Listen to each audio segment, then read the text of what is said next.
Hi, this is Graphically Alex coming at you with everything fat related. If that is something that interests you, please do subscribe. I'd love to have you. So for today, I wanted to actually look at fat acceptance TikTok writ large. So I want to look at the sort of longer form of these arguments because oftentimes fat acceptance TikTok creators, they really rely on the short soundbite quality of TikTok to get their arguments out in a very quick and succinct way. So I want to see what these arguments sound like when they're actually in a long format, when they have to explain what they're saying over minutes of time. And I want to go ahead and answer some of the things that Miss Hannah is going to say. So this is Hannah from HannahTalksBodies. You may have saw her. Oh my God. Why can I speak? You may have seen her in my most recent video that I did. And I was actually interested in more of her content because I saw this podcast that she was on. So we're going to go ahead and dive in. Go ahead and buckle up. It's going to be a bit of a ride. Let's see what we got here. Thank you for having me. I'm so excited to talk to you. Absolutely. Obviously, I've seen so much of your content on social media and what you are about, but I know we wanted to give a little disclaimer at the top of the episode. They always have 5 billion disclaimers before everything, it seems like. Anybody want to take any guesses? I'm just kidding. Give us your juice. Give us what you want to say. Warn the people. Yeah. Well, so yeah, more so just like information that you'll notice throughout our conversation that I'll be using the word fat when talking about my own body and when talking about the concept of fatness in general. I generally prefer not to use any euphemisms or code words like curvy, overweight, plus size, etc., all of which are problematic in their own right. Okay, so we're seeing right away they do a lot of language policing, which is interesting. Oftentimes, people that are trying to control your language, they're trying to control your thoughts. That's a very, very typical tell. It's kind of odd to try to insist that people must use certain word choices. Why is that? It's because a lot of times they want to create a sort of fog around issues. They want to change definitions. They want to shift things. And this happens in many, many different agendas, regardless of anything. People will do this. So it's just something to be aware of going forward. And the reason why I use the word fat is twofold. First, it's just the word that most accurately describes my body. Second, using the word fat in a casual, non-threatening, morally neutral way takes the negative power away from it. Because at its root, the word fat is a morally neutral descriptor, just like tall or short, and it should be used just as casually and inoffensively as any other descriptor. I love it. We're fucking taking the stigma away from the word. I appreciate that. And also, thank you for that because I am so guilty of using curvy, which I guess I think of it. Now, honestly, I don't really care either way. It doesn't really matter what you call it. If you say curvy, if you say fat, if you say obese, if you say anything, it doesn't matter. What I find interesting about a lot of fat acceptance people is they are really, really upset if you use the word obese, but yet fat is not offensive at all to them. It's very, very bizarre, but if you were to go out in public and you were to say, hey, you're fat, that person would be offended. So it's kind of odd. This is another one of those situations where they try to act like they're helping, but they're actually making the situation worse because most people that are fat, if you go out in public and call them fat, they're going to be offended by it. So it's weird. It's like they're trying to bizarrely, maybe unintentionally, create a more hostile environment for fat people. It's kind of interesting. Like to describe sexiness, like curve sexiness. Sure. But I want to hear, like, tell me the problematic meaning behind words like plus size or curvy. Well, so they're kind of problematic for different reasons, right? Like some of the most common ones that you'll hear, which are like highly medicalized, like pathologizing terms, are things like overweight or obese, which are words that essentially only have meaning within the context of the BMI, which is the body mass index, which I don't even know if we have time to get into all the reasons. Okay, so they're very useful words in terms of describing the severity of how much weight you have. So if you are just overweight, that's different from being obese, which is different from being morbidly obese, which is different from being super morbidly obese. They describe different health categories of people. Typically, people that are overweight, they usually do not have many of the really strong health issues that other groups have within this spectrum. And that does include like underweight, for example. I notice a lot of you guys talk about that in my comments. Like underweight is just as unhealthy, and I absolutely agree with that. So when we have these different descriptors within a medical context or within a health context, they're actually useful for categorizing different phases of disease and or health. And this is really what I think the agenda is they want to cloud the difference between somebody who's overweight and somebody who is super morbidly obese. Because under the fat umbrella, all of these would be the exact same thing, and it's a way to simplify language. It's a way to not be able to differentiate between people so that there's more confusion. And ultimately, with more confusion, there will be less solutions.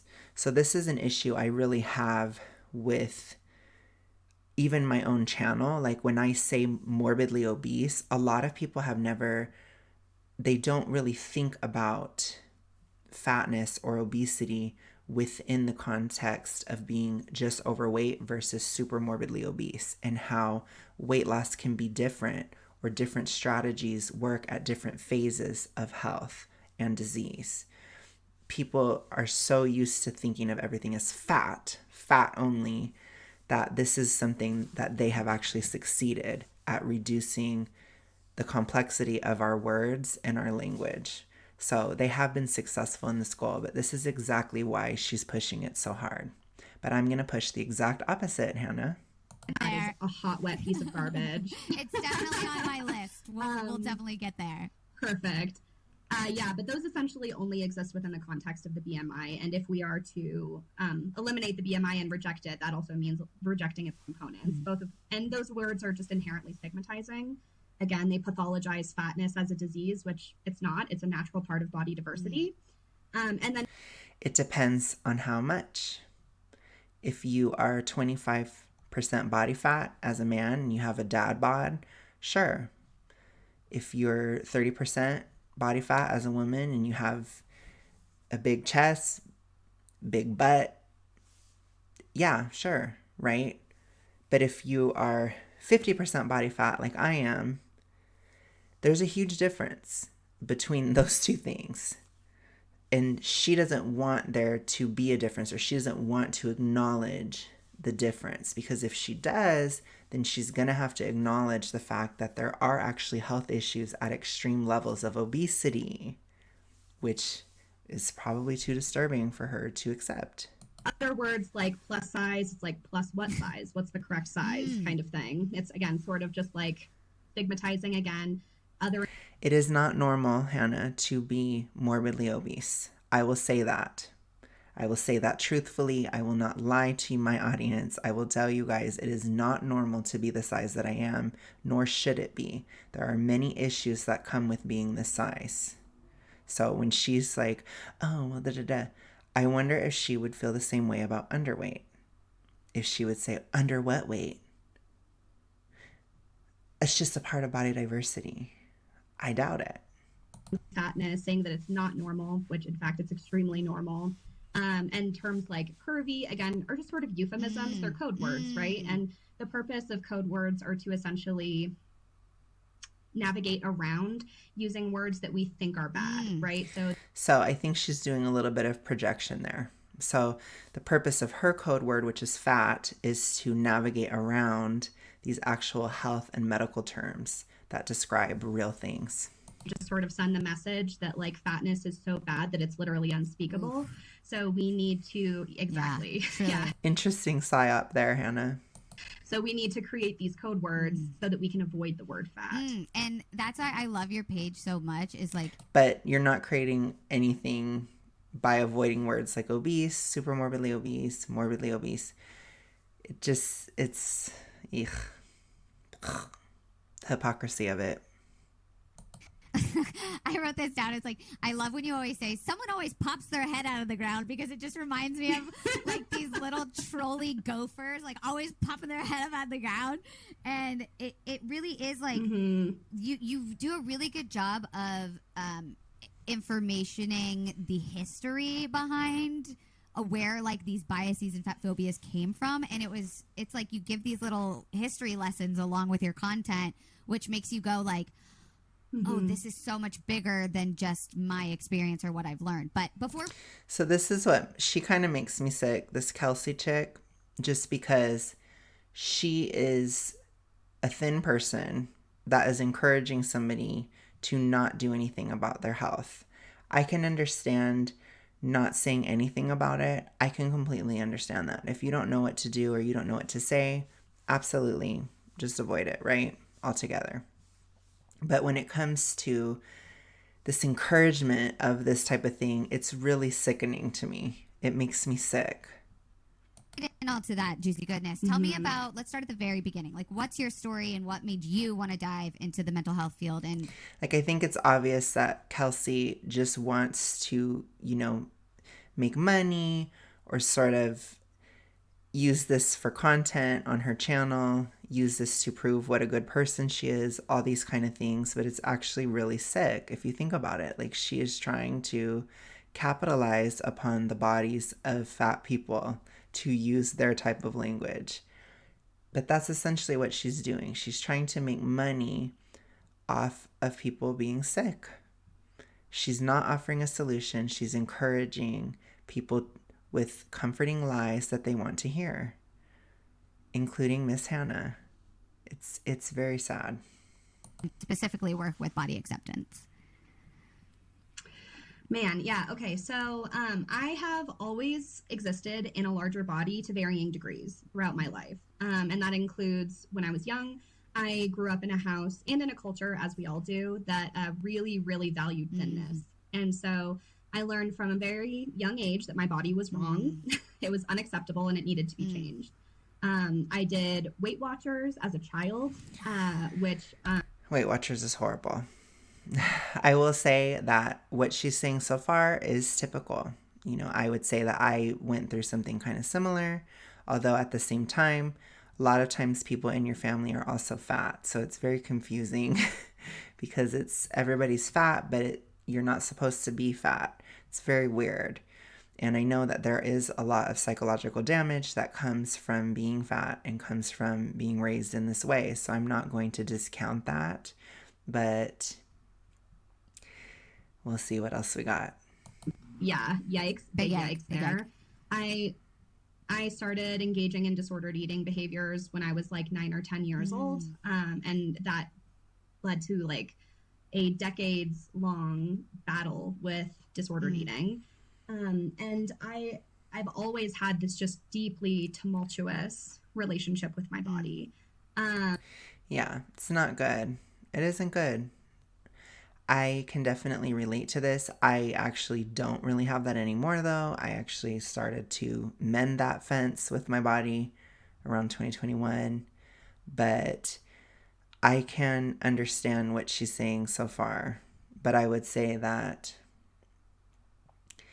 I'm not so sure if the disordered eating is over. One thing that a lot of people don't really acknowledge is how much they eat. And I'm not saying, that people eat a lot just because, like I've discussed on this channel, sometimes people do eat a lot, at least in part because of hormonal issues that lead to increased hunger. But a lot of times people that do have addiction when it comes to eating, they will lie about how much they eat. It is very, very real as well. Like I haven't really ever lied about how much I eat, because for me, it's like when it came to my friends and people in my life, even from a young age, I wanted people to understand the realities of it. The last time I struggled with addiction was in 2018. I defeated that addiction in 2019, thank God. It was a horrific battle where I really, really struggled with binge eating. I think in particular because I was trying to suppress who I was. This obviously can have to do with something like being gay, which it was definitely relevant in my life, but it can also have to do with other parts of my personality, like my anger, my more aggressive side, right? Maybe some of these other feelings, even in some cases, my own happiness. I would suppress my own happiness because I felt that I was just the sad boy.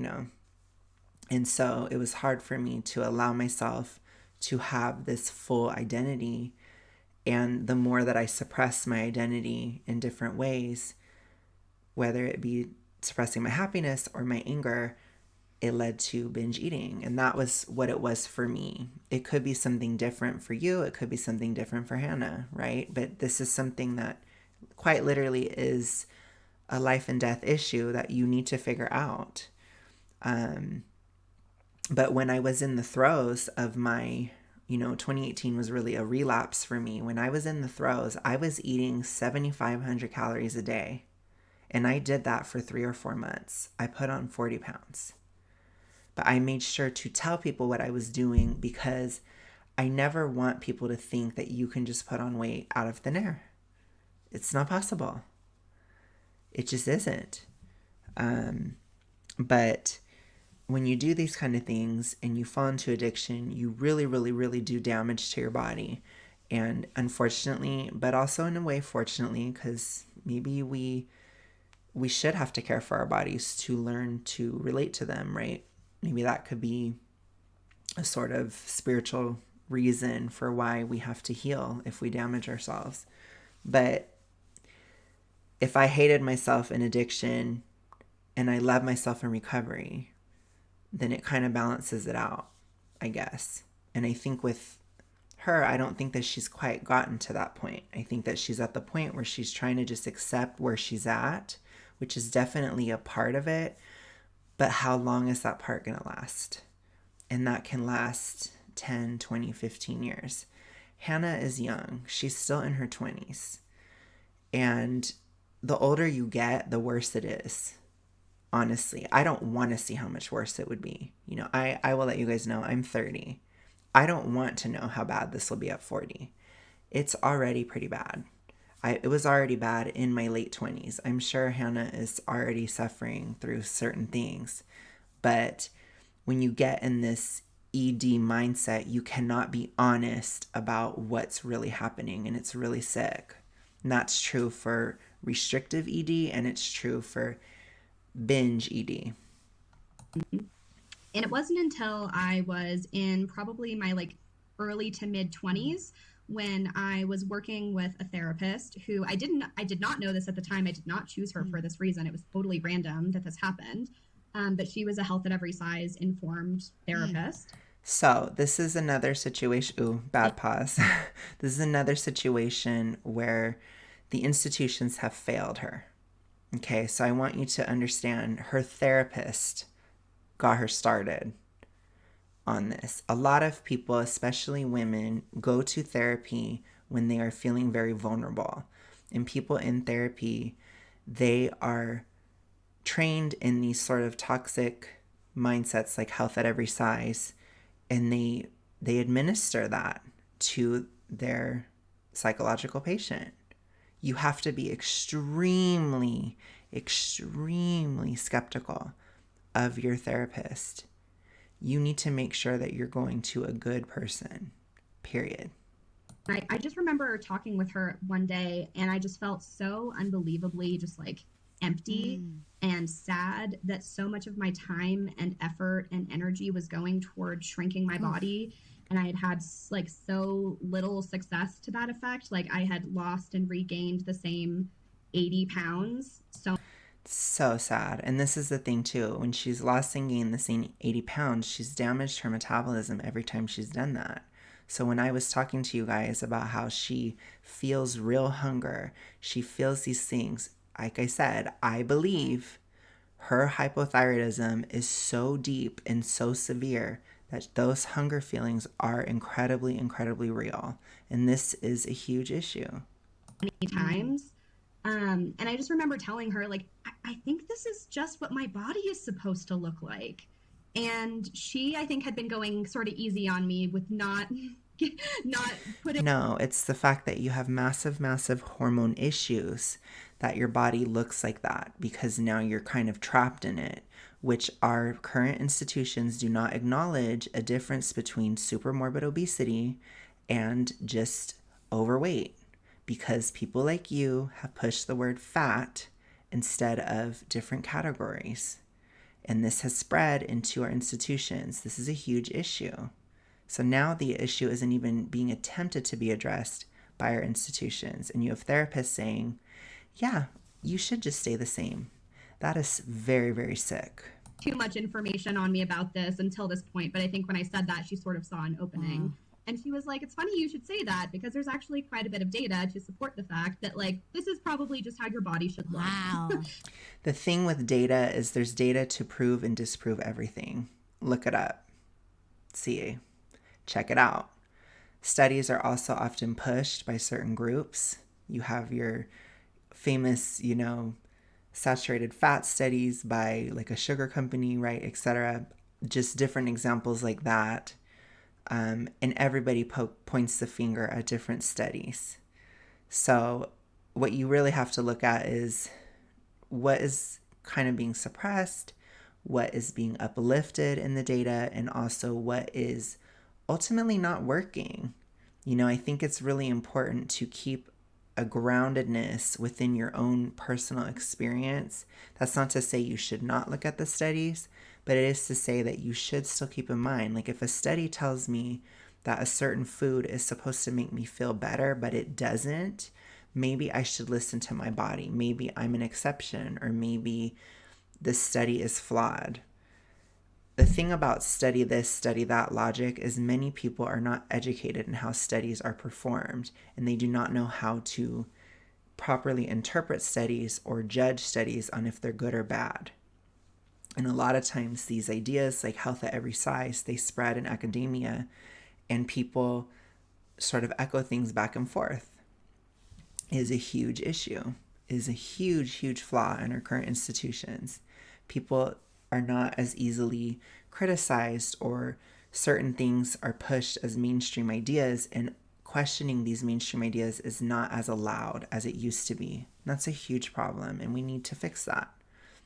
That's really also because a lot of our institutions, including our education system, it has a lot of the funding for that does come from corporate entities as well. So you always have to just look at things with a grain of salt. That's all I'm saying. This is probably just how your body is supposed to be. Wow. And me being who I am, I'm just saying it's very obvious that whatever the institutions are doing is clearly not working, because obesity is getting worse and worse and worse and worse every single decade. It's growing massively, massively, massively. So something's very wrong here. And I think that we all need to start questioning things a bit more. That's all. Just a question. I was immediately ravenous for information. And so I asked her for information. She sent me like articles and research studies, books, podcasts, and I just devoured it. And was so, again, I was just so hungry for that information, and I like couldn't believe what I was learning. I was hearing from researchers and activists and all these different people from all these different like spheres in the world who were like, yeah, this is bullshit. There is no scientific, like, it just doesn't, there is no guaranteed way to turn a fat person into a thin person forever. That's just not real. Weight loss is almost exclusively temporary. It's not true. I think we all know, at least I know many examples both online and in my personal life of people who have lost weight and kept it off for many years. My best friend, he used to weigh 240 pounds and he now weighs 190, 180, something like that. Between 170 and 190. He's kept it off for many years. It's probably been almost 10 years. And these people will say, oh, well, that's just an exception. But it's like, no. It's not that it's an exception. It's that he wasn't morbidly obese. Oftentimes people like Michelle McDaniel, somebody like, who else? Michelle McDaniel, I know there's like this one ASMR YouTuber I follow. He lost, probably 30 pounds, 40 pounds. He kept it off. He's kept it off for years. People lose weight and keep it off. There are many, many examples of that. You may be one yourself in my comments. Comment down below if you are. Show the numbers.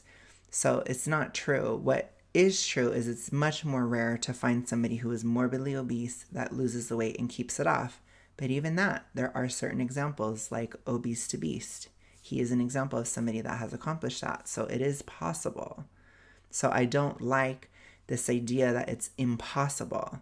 I will say, though, that I believe there are ways to make it easier, which is what I'm trying to promote on this channel, because it's extremely difficult, although still possible, to lose weight as a morbidly obese person the traditional way, but it may not be attainable for a lot of people.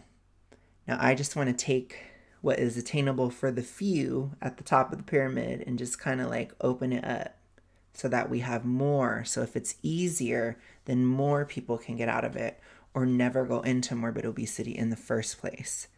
And then we can actually start bringing the numbers down. That's what I'm trying to do. So that's why I talk about what I do, because these are ways that make it easier and more attainable for more people. So that someone like Hannah cannot say this and it can't be convincing. I can't change anybody else's life. All I can do is give you the best information I can, try to get you to understand the different paradigm, and at least you have a way out. If you don't want to take it, I can't force you to do it, but at least you know. At least you know, for example, it is the seed oils. If you know that's the issue, then you can decide if you want to do something or not. But it's not saturated fat, it's not sugar, it's not protein, it's not animal products, it's not this, it's not that, it's not any of that. So if you know that at least, then you can make a decision. That's all I'm saying. That's what I want. I want this conversation to change. It is not working. It's getting worse and worse and worse every single decade. I'm sick of it.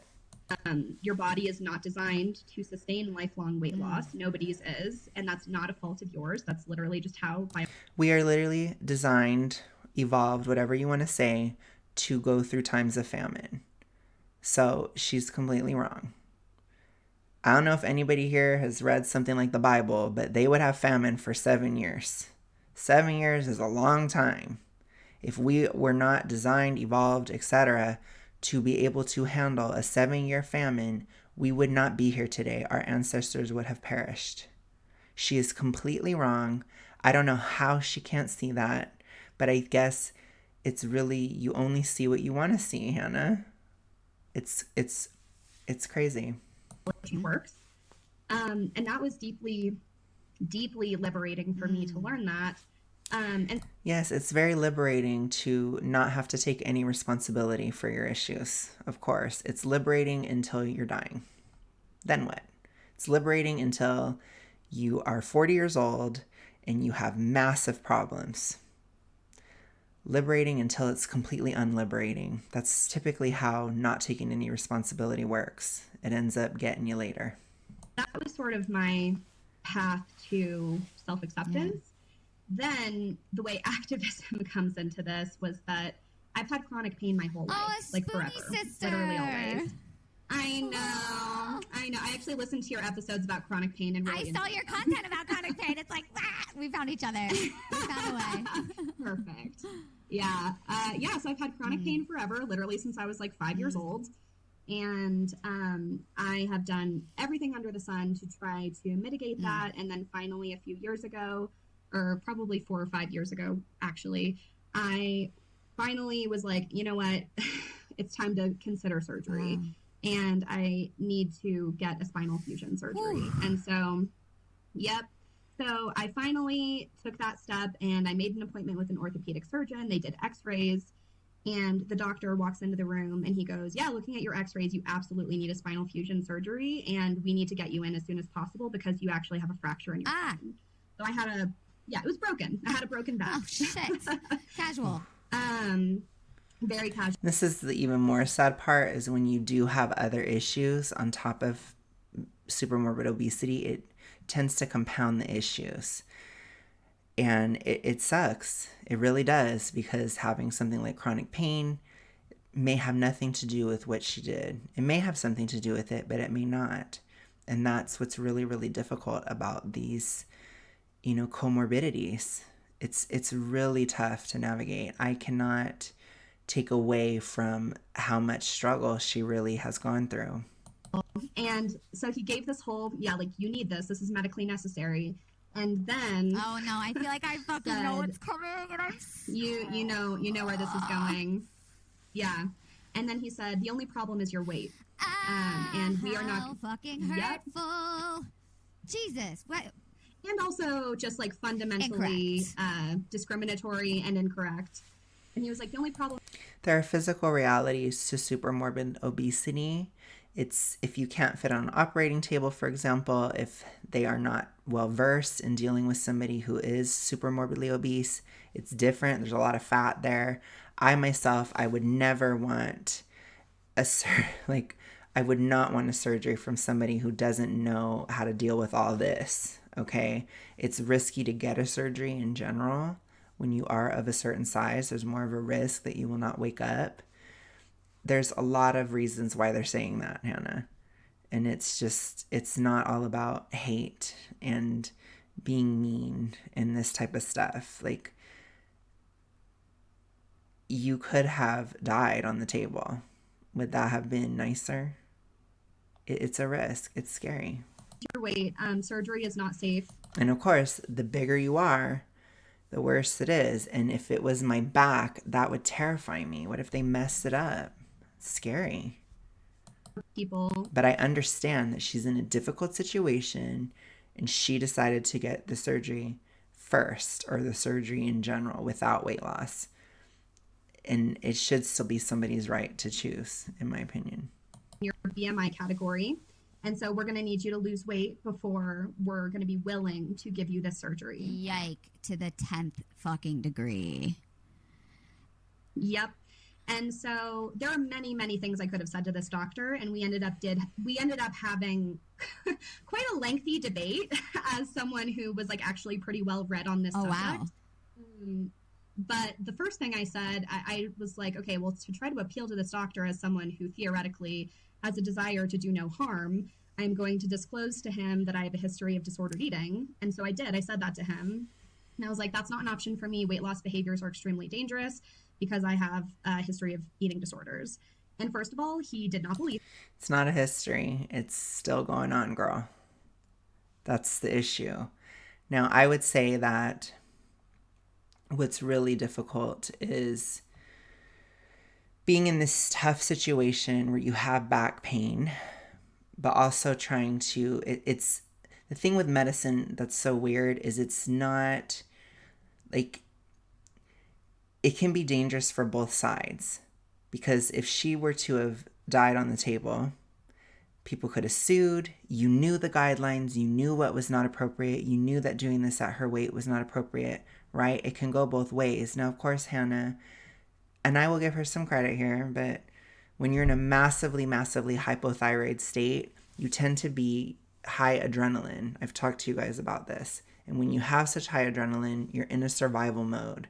When you're in a survival mode, you tend to be very selfish and extremely self-absorbed.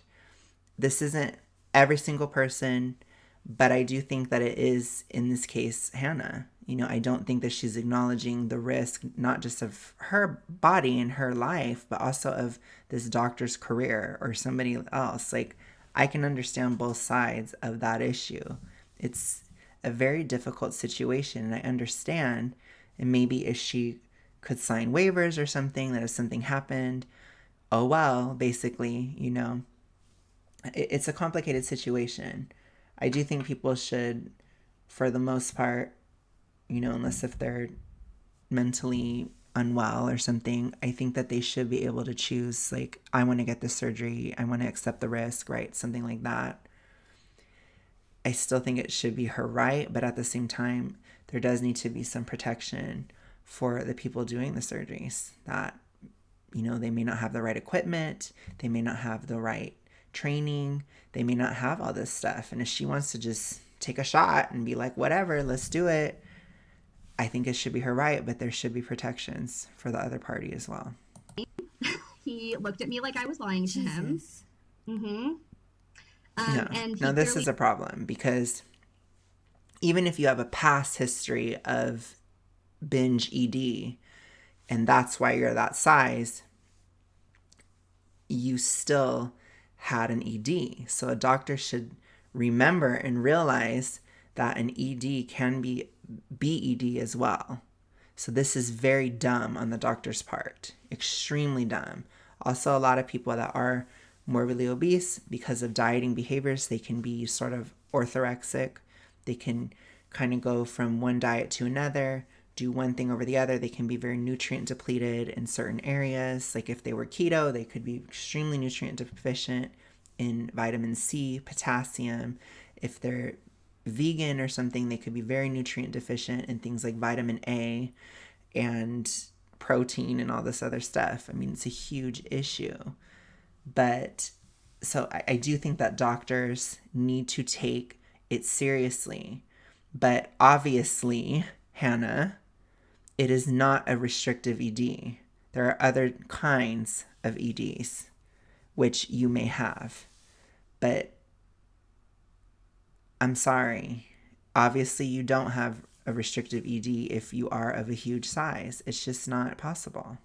Understand either because he was like, oh. The other thing that I can't stand about fat acceptance activists is they don't realize that a part of BED is restricting. It's very common in BED to restrict and then binge because you get a high. When you starve yourself and then you give in, that feeling of giving in is a massive, massive high. And people get extremely addicted to that feeling because it is like a euphoria. And I know anybody who is like, I tried keto. I did keto. I lost and gained the same 80 pounds twice, which is really scarring. But when I would finally give into carbs after restricting for so long, it was a massive euphoria. It was such a euphoria. And doing the diet that I do now, because I don't restrict nutrients, different types of macronutrients, I never have that euphoria anymore. And to be honest, part of me missed it because it was exhilarating. But it is really unhealthy and horrible. But sometimes people that are massively obese, they get into the habit of being addicted to the dieting cycle because there are certain hormones and certain things and behaviors and sensations that can be very addictive, like finally giving in to a massive sugar craving. It's all real. There's a lot of ED behavior in being morbidly obese that people ignore because, again, they've clouded the language. EDs can be BED. It's totally a different thing. It's a whole other ballgame. Well, could you lose a little bit of weight? Oh my God. At this point in your life, have you been armored with like your research and extensive like activism? Like at this point, were you like fighting the man? I was ready to fight the. Yeah, I don't know about all that. I think you can only fight reality for so long. Good luck in your 30s, Hannah. But I did not have the best understanding of how to do that in the healthcare system. So I had lots of information at this point, and I did not have the knowledge of how best to get my needs met. Goddamn. So I actually don't recommend doing what I did, which was I fought this doctor and I fought this policy for a whole year. Jesus. A whole year. See, and that's just really crazy to me because I would have either A, gone to a different doctor, B, lost the weight in that time, or C, no, that's basically it. I would have done one or the other. I would have either gone somewhere else or I would have lost the weight. But I think that she wanted to like prove a point or something. And it's really, you can see a lot of the toxicity in somebody like that. Like it's extremely bitter to do that. I would never waste my time doing that. I would have just, it's like if you're going to fight the system that hard, you can fight your own weight. I'm sure you didn't have to get to be a size 0 to get the surgery, Hannah. I mean, this is just crazy. This arbitrary policy. And by the way, again, I had numerous conversations with him where I was like, it's not arbitrary. It has to do with safety. If somebody needs to weigh you before you got on a helicopter, is that arbitrary? If somebody needs to weigh you before you skydive, is that arbitrary? If somebody needs to weigh you before you bungee jump, is that arbitrary? No. Before you ride a horse? No. A surgery is something like that. It's a very physical thing. And it's like, come on. This is just reality. Okay, well then how are people getting weight loss surgery every single day if surgery isn't safe for fat people? Yeah. And now they view it as a benefit, which I do not. I'm not personally in support of that. I'm going to be honest. I will just say that. I will never do that. I think it's dangerous. I don't like it. I think it's awful. But that's just my opinion. If your doctor, talk to your doctor, etc. This is just my personal opinion. It's something I will never do because I think it's awful. Which maybe I'll get into that topic later. But she has a point. These doctors are toxic too. This is toxic. It's very toxic. It's like, oh, well, yeah, I mean, I guess they're specialists who work specifically on fat bodies. And I was like, it's a good point. It's valid.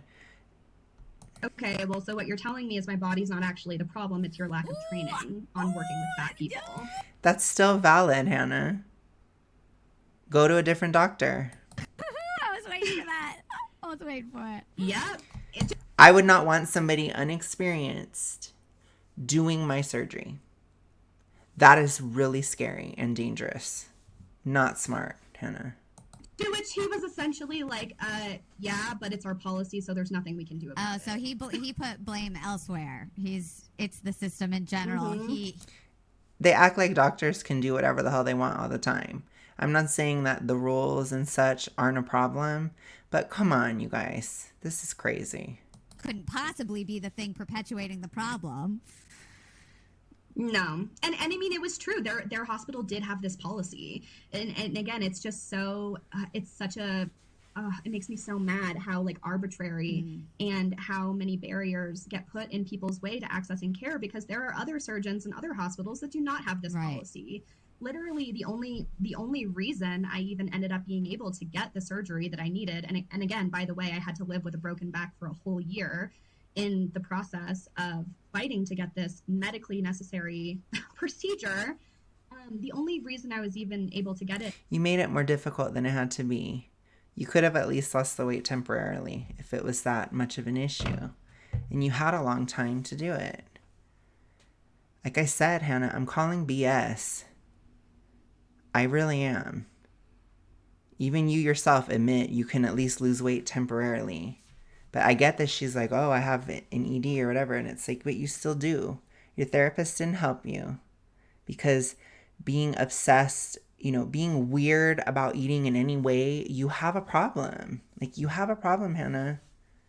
The problem isn't gone. This is just crazy. At the end was because I was making his life such a living hell. And he essentially was like, okay, well, obviously, like I said, we can't do this at our hospital because we have this policy, but the hospital next door doesn't have the same BMI cutoff. So I guess we could just change locations and do it at the other hospital. You think that would have been... like, why wasn't this offered from the get-go? Like that, if that was always on the table. Because there's still other risks, Hannah. But whatever, you don't care. You don't care about your life. It's weird. It's like she doesn't care about putting herself at risk, but at the same time, she's so angry that other people don't care as much as she doesn't care. Like, it's weird. Like, she's mad that other people don't care more than her, in a sense. Or, like, it's just weird. I can't even describe it. It's such a toxic mindset. I'm going to risk my life because whatever, fuck it, right? But I'm super pissed that you're not willing to do what I want you to do because you're not willing to put my life at risk. It's like weird. Very, very weird mindset.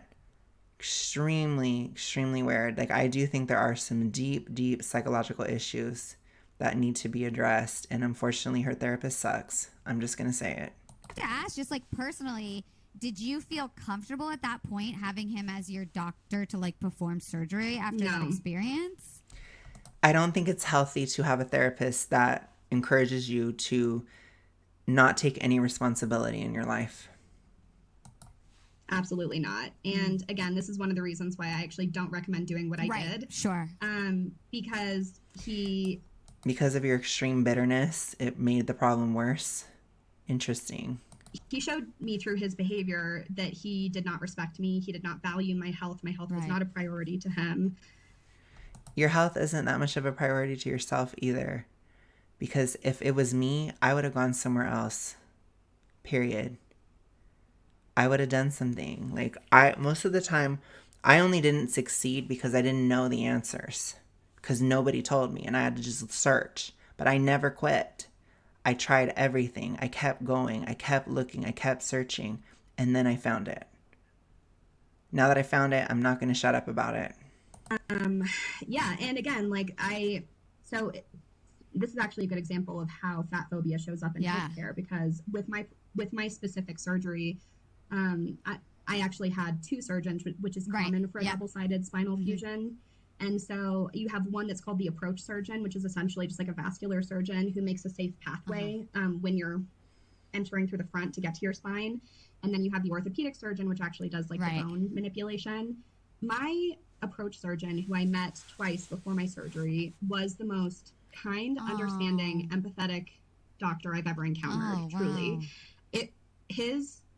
the respect that he gave me during this process was so meaningful to me that I actually wrote him a thank you letter afterwards, because it made such a radical difference. It's really important. Specifically went out of his way from the beginning to show me that he respected. It's not good when doctors are callous or awful. It's like, I understand that the job is stressful, but you can never forget the fact that you are often dealing with people that are at their wits' end. You are dealing with people that are really, really, really at a loss, and don't ever lose sight of that. And he values my health and that I am important. I just think it's such a clear, example of how this works, because the scar on my front, which the approach surgeon did, is like the smallest, tiniest, cleanest, best scar you've ever seen in your life. And then the scars on my back, which the orthopedic surgeon did, are mangled messes and absolute monstrosities, because he didn't care. I was like his enemy at that point, and he was just doing the surgery because he probably wasn't as skilled to do it. So I don't know why you were trying to force somebody that is not skilled to do something, and then you're upset about the quality of the work. Girl, I cannot with you. You are crazy. The amount of entitlement, the amount of reality denial, somebody that was not prepared to do that surgery, clearly did not want to do that surgery. You would not let him not do the surgery, because you even called out, you don't have the skill, but I want to force you to do it anyways. But now I'm upset that you didn't do a good job. Girl, crazy. I could not even imagine. She needs a new therapist. Her therapist sucks. She is still nuts. This is crazy. It really shows the toxicity. And this is what's interesting, is you don't always see this. And I wonder if every single fat activist is just as toxic as Hannah, because that is some crazy, crazy shit. Essentially wore him down. Right. And there's so many more. There's that whole experience of. See, this is why I wanted to see the long form content, because we can really see just how unhinged some of these people are. Even if they present as normal and all this stuff. Wow. Of fat people in healthcare and the discrimination could be its own entire episode. But was it post this that you dove more into it as like your full-time job, that you just were like, this experience is so unfortunately common and fuck this, and someone needs to talk about it? Yeah, so I have been an activist in lots of different ways for a long time, but that experience was the thing that made me an activist for fat liberation, because it was so wildly and overtly discriminatory, dehumanizing, again, literally holding my health for ransom, essentially, and withholding rights, resources, and services. You needed to just go to a different doctor, figure it out, take some accountability, do something different. If you're butting your head up against a wall, it's like the vindictiveness, the bitterness of this woman. Like, you created more pain for yourself doing that. It was super toxic. Super toxic. I feel so sorry for anything else you have been an activist for, because I guarantee you did not help. That thin people get without question. Right. Yeah. And I'd love to dive into sort of the nuances of that you've talked about too in your content. But I first want to get, before we dive into that, is can you explain what health at every size means, and what does practicing this typically look like? Gosh. Yeah. So health at every size literally is just a framework that it's literally just a huge gaslight. So it's a framework for weight neutral medical care. People frequently will misquote or misrepresent health at every size. Now, I agree that weight should not be the central measure of everything within you. As I've stated many times, I advocate for fat percentage. So find a scale that can give you your fat percentage. It is way more reliable. You may be gaining muscle, and you need to know that information. It's extremely important. Your weight is one factor, but is not even the most important. I do agree with weight neutral care, weight neutral approaches, but you still got to have some way of measuring it, Hannah. You still got to have some way of doing it. But no, your weight is not the be all end all. People can drive themselves nuts. And losing muscle, skin, bone, hair, none of that is what you want. You want to minimize that or not have it at all, period. But how would you measure that? You have to get a better scale. You have to measure in other ways. So look into that. That would be something actually helpful to say, Hannah. Unintentionally, but unfortunately sometimes very intentionally, they will misrepresent it to say like, oh, healthy at every size. No one can be healthy at like the most extreme points of blood, and it's just bullshit. Yeah. It's not bullshit. It's true. I don't know. I don't think you're healthy, Hannah. I know that I'm not. You may be able to lie to other people, but you're not going to be able to lie to me when I experience it every single day, Hannah. When I had some of the worst health moments of my life in 2020, it was literally my own body, and my health was a hellscape. But you're going to tell me, oh yeah, it doesn't matter. It's all BS. Girl, give it time. Give it time. You're not going to be saying it's BS. Give it time. And again, no one is saying that, but also like there are people in very fat bodies who actually, you're saying that. And also she's about to say it. So let's hear her say it. Nobody's saying that, but I'm going to say it right after I say that. Are healthy, so like right. Yourself, but my kind of girl. Yeah, exactly. Gaslighter. She's a huge liar. That's the vibe I'm getting. But see, when we get the long term or the long form content, we can see it. We can see it. She's a huge liar. I don't trust a word she says now. She just lied to me and disproved her own lie. Nobody says this, but I'm going to say it. You're a liar. Liar. So, but like again, what it is, it's a framework for weight neutral care. And if we lived in a world where fat phobia did not exist, weight neutral care would just be called the healthcare that thin people get. Shit, right? and yeah, and so essentially what it is it's just saying like fat people deserve access. Well, again, people of all sizes deserve access to healthcare that is weight neutral, meaning that it is healthcare that actually serves the ailment that is presenting, and it is not being diverted and distracted by body weight. And that kind of goes. Okay, well, sometimes it goes hand in hand. But again, if you have an ear infection, if you have pink eye, if you have certain things, if you have a scrape or you broke your arm, doctors, it may not be the time for the conversation, okay? I'm just going to be real. Like, people are coming to you in crisis. Please just help and let the process be as easy as possible. That's my advice, and I do agree with that.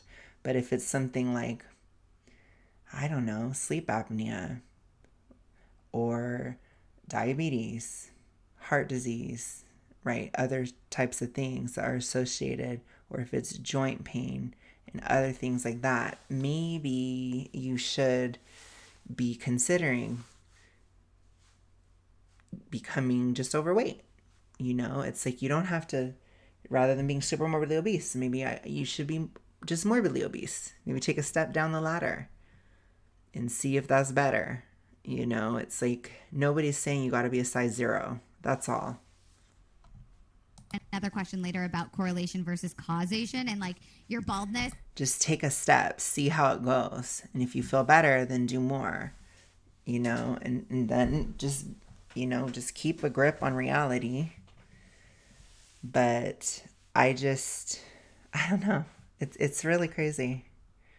The heart attack metaphor had me like dying laughing because it was so good. But like, can you kind of explain maybe correlation versus causation that leads to a lot of fat phobia in the healthcare system? Yeah, absolutely. So this is something that I think a lot of people misunderstand. The type of messaging that we have been fed around fatness is that it's like this well understood, guaranteed scientific fact that fatness causes health problems. Which just like could not be further from the truth, because what we actually know is that weight is correlated with health problems, but there has not been a causal relationship that has been established in the research. You can't create a causal relationship, Hannah. It is completely dishonest to present it this way. In order to create a causal relationship in a scientific study, they would have to lock people in a study and force them to become morbidly obese and take away all their choices and then study what happens to their body. Scientists are not ethically allowed to do that. This is the same argument that people make with smoking. They say lung cancer is correlated, not caused by smoking. Yes, because it is unethical to lock people in a basement in a lab and force them to smoke until they develop cancer. It's not ethical. So she's being very dishonest. And like I said, most people are not well versed in how studies are conducted. It's not this super black and white thing. And when it comes to nutrition, it's very difficult to do studies because people don't adhere to things. People drop out of studies. I don't know that there's as much funding.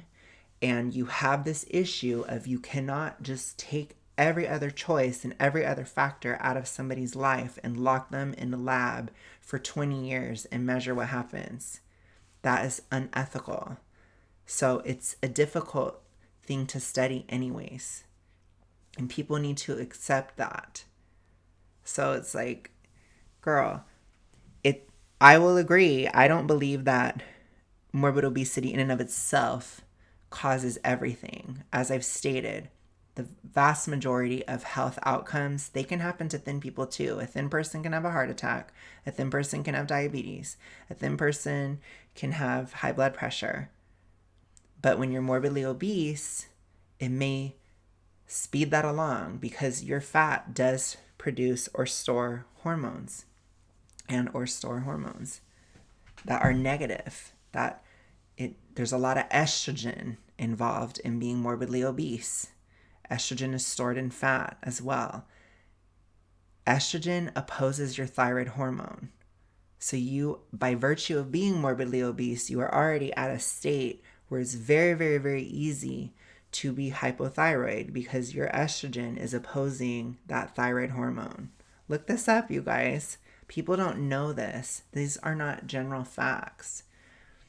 It's so sad. And people people don't know what again, correlation and causation is, and I feel like I'm sorry to cut you off. I just had to jump in and be like, I feel like people are just our generation. I literally get goosebumps thinking about it. It's like because of our generation questioning and being like, well, no, we're dismantling these systems. People are genuinely learning for the first time what correlation and causation even is. Sure. But some of us in our generation are like you guys that are making it worse. And some of us are actually trying to find and reach and promote real solutions. So I'm fighting my own generation because I agree. What was there before was not necessarily good. But what you're offering, definitely not any better. In fact, much worse. That one, you'll totally. probably be better at explaining it, but... No, that's 100% right, though. I just have to say, my generation is so messed up. I'm just saying that. It's crazy. I don't know. I get it. We had a lot happen to us. But my gosh, if we are not making a lot happen to other people. Jeez. And, I mean, it's something that a lot of people don't understand, but anyone who's taken like a research methods 101 class should have had this conversation at some point, right? Yes, and anybody who took a research methods would understand that you cannot prove stuff like that within nutrition because you cannot ethically lock people in a lab for 20 years. So again, you're omitting a massive fact because it's inconvenient. Some really common examples that get thrown out all the time, like when you're in like a research class or whatever, is like, okay, so like there is a strong correlation in the summertime between ice cream sales and crime. So ice cream sales increase and crime also increases during the summertime. So based on that correlation, can we say that ice cream causes crime? What? No, we cannot. We know that's nonsense, right? But these are the types of logical leaps people take when they do try to impose causation onto a relationship where there is only correlation. And so specific to healthcare. But you could say the same thing about smoking. So is smoking healthy, Hannah? It's interesting. A lot of these people, they apply their logic unequally. They're hypocritical. They judge one thing, but they don't judge another. It's very, very interesting. And it always aligns with their own personal addiction being okay every time. Like there are lots of different things that are correlated with negative health outcomes, like the one that you mentioned. There's a very strong correlation between male pattern baldness and cardiac incidents. And so because they're both related to estrogen. Yes, the DHT thing is a lie. We'll have to cover that at some point. What happens is you develop, I'll just say it now, you get aromatase, which your aromatase converts your DHT to estrogen, which causes baldness. This is why young men that have high levels of DHT are not bald. But older men whose DHT is being turned into estrogen become bald, and that estrogen can cause heart attacks. Just like birth control can cause blood clots. It's estrogen. It's a huge part of this. But there is actually a connection, and it's the same connection actually within obesity. I gotta get into it with you guys. We're getting into the tea, piece by piece. Given that information, should we try to get bald men to try to grow hair in an effort to be... It would actually help. I would suggest taking stinging nettle root. It helps. If you feel like you're getting bald, try to take that. As long as it doesn't interact with any of your meds. If you're on meds, do your own research. But that is something, that is actually how I found this journey, is I was starting to lose my hair on a ketogenic diet, and I was concerned. And that's when I first started learning about estrogen, thyroid, PUFA, etc. So in a weird way, keto led me to the answer because of the damage and the estrogenic nature of the ketogenic diet.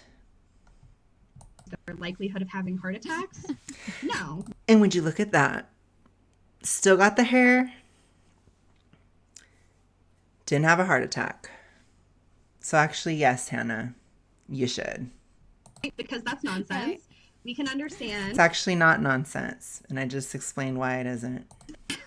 that baldness is not actually causing heart attacks. There seems to be a third factor at play, which contributes to both baldness and heart attacks. And by the way, the same thing is true for fatness.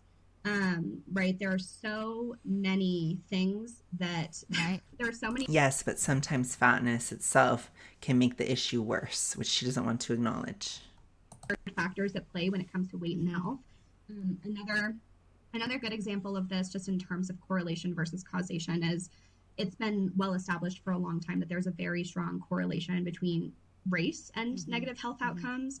But what we've learned over the last 10, 20-ish years is it's actually not race, it's racism that is causing. Yeah. No, the thing is that a lot of racial groups, they have different diets. And, for example, if your diet consists of a lot of fried food in PUFA oils, then you're going to have more of these outcomes, regardless of what race you are.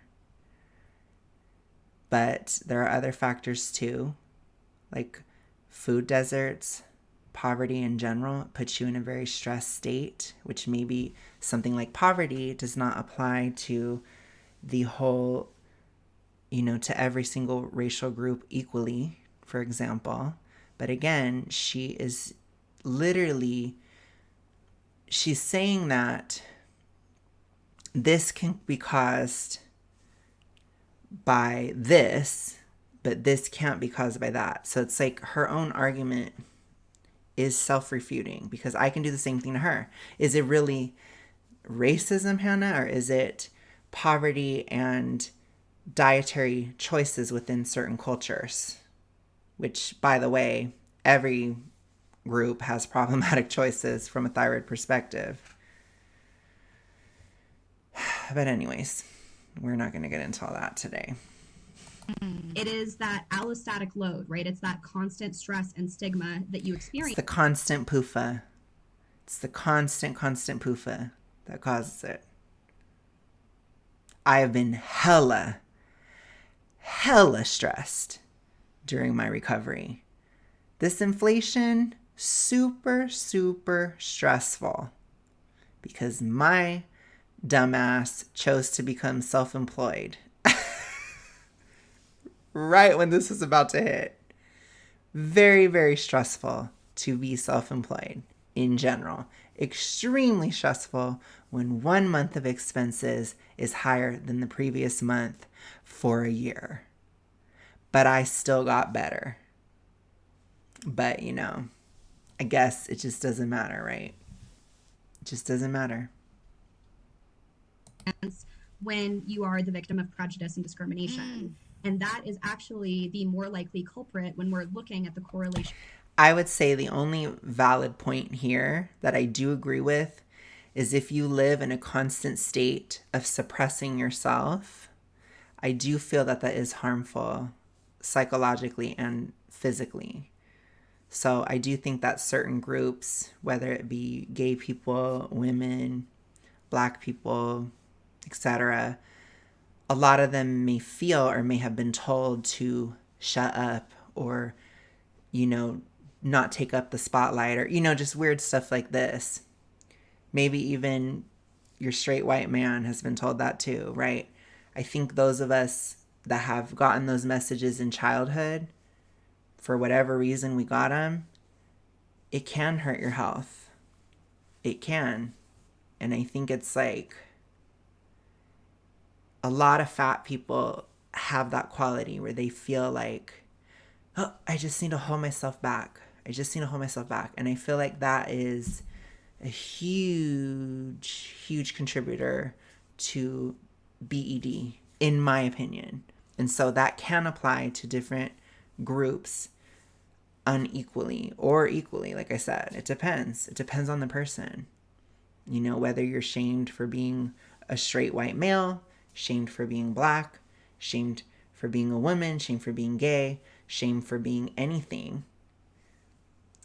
It can cause that feeling of like, I need to hold myself back. I need to not express myself or not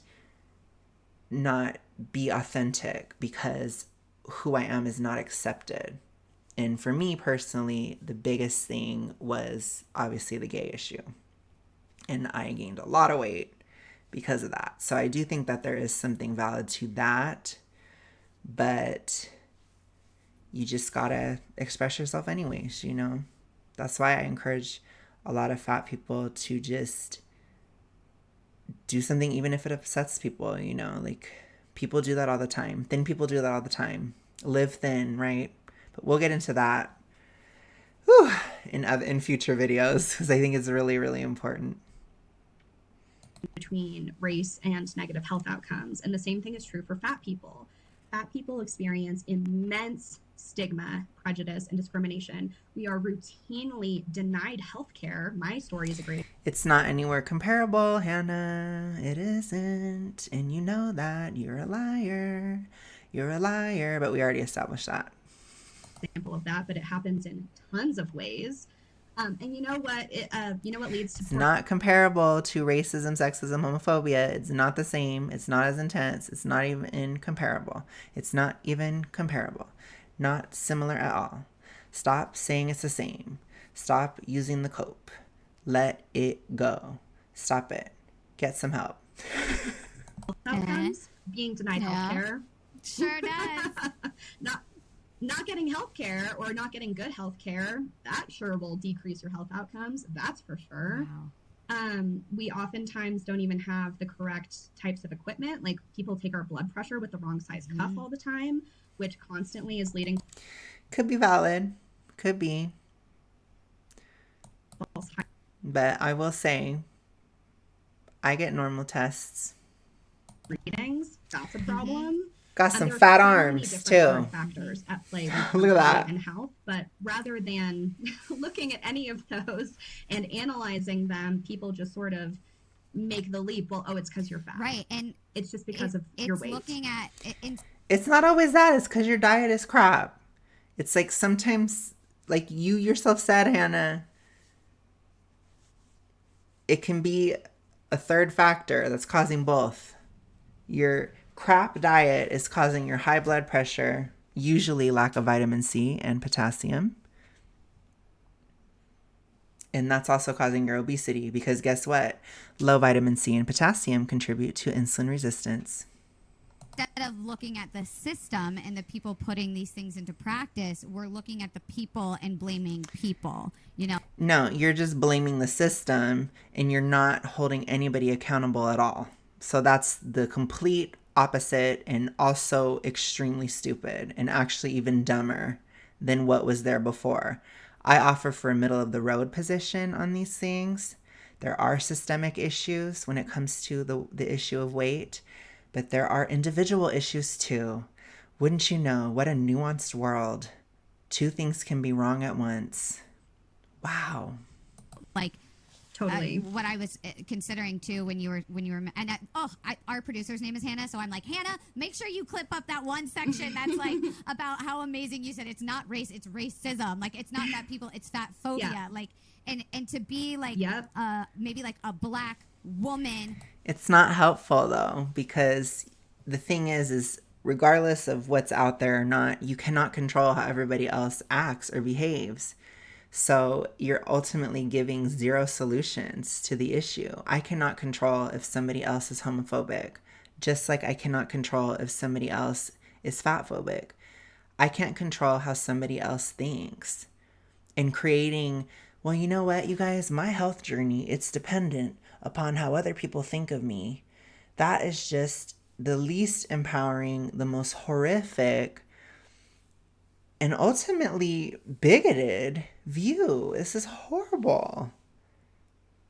I am not going to just lay down and die because some people out in the world hate gay people. Hell no. You guys are crazy. With chronic pain, who is also pregnant, it's like, no wonder we're experiencing so many deaths for that identity group, because we're not we're not changing the thing that's actually the problem, which is the system. We're blaming Absolutely. the people. And there was It's not always the system. It can also be the culture, which guess what? You both are contributing to. You are part of the problem. You are the biggest part of the problem. You're the problem. It's you. It's you. Hi. Everybody agrees.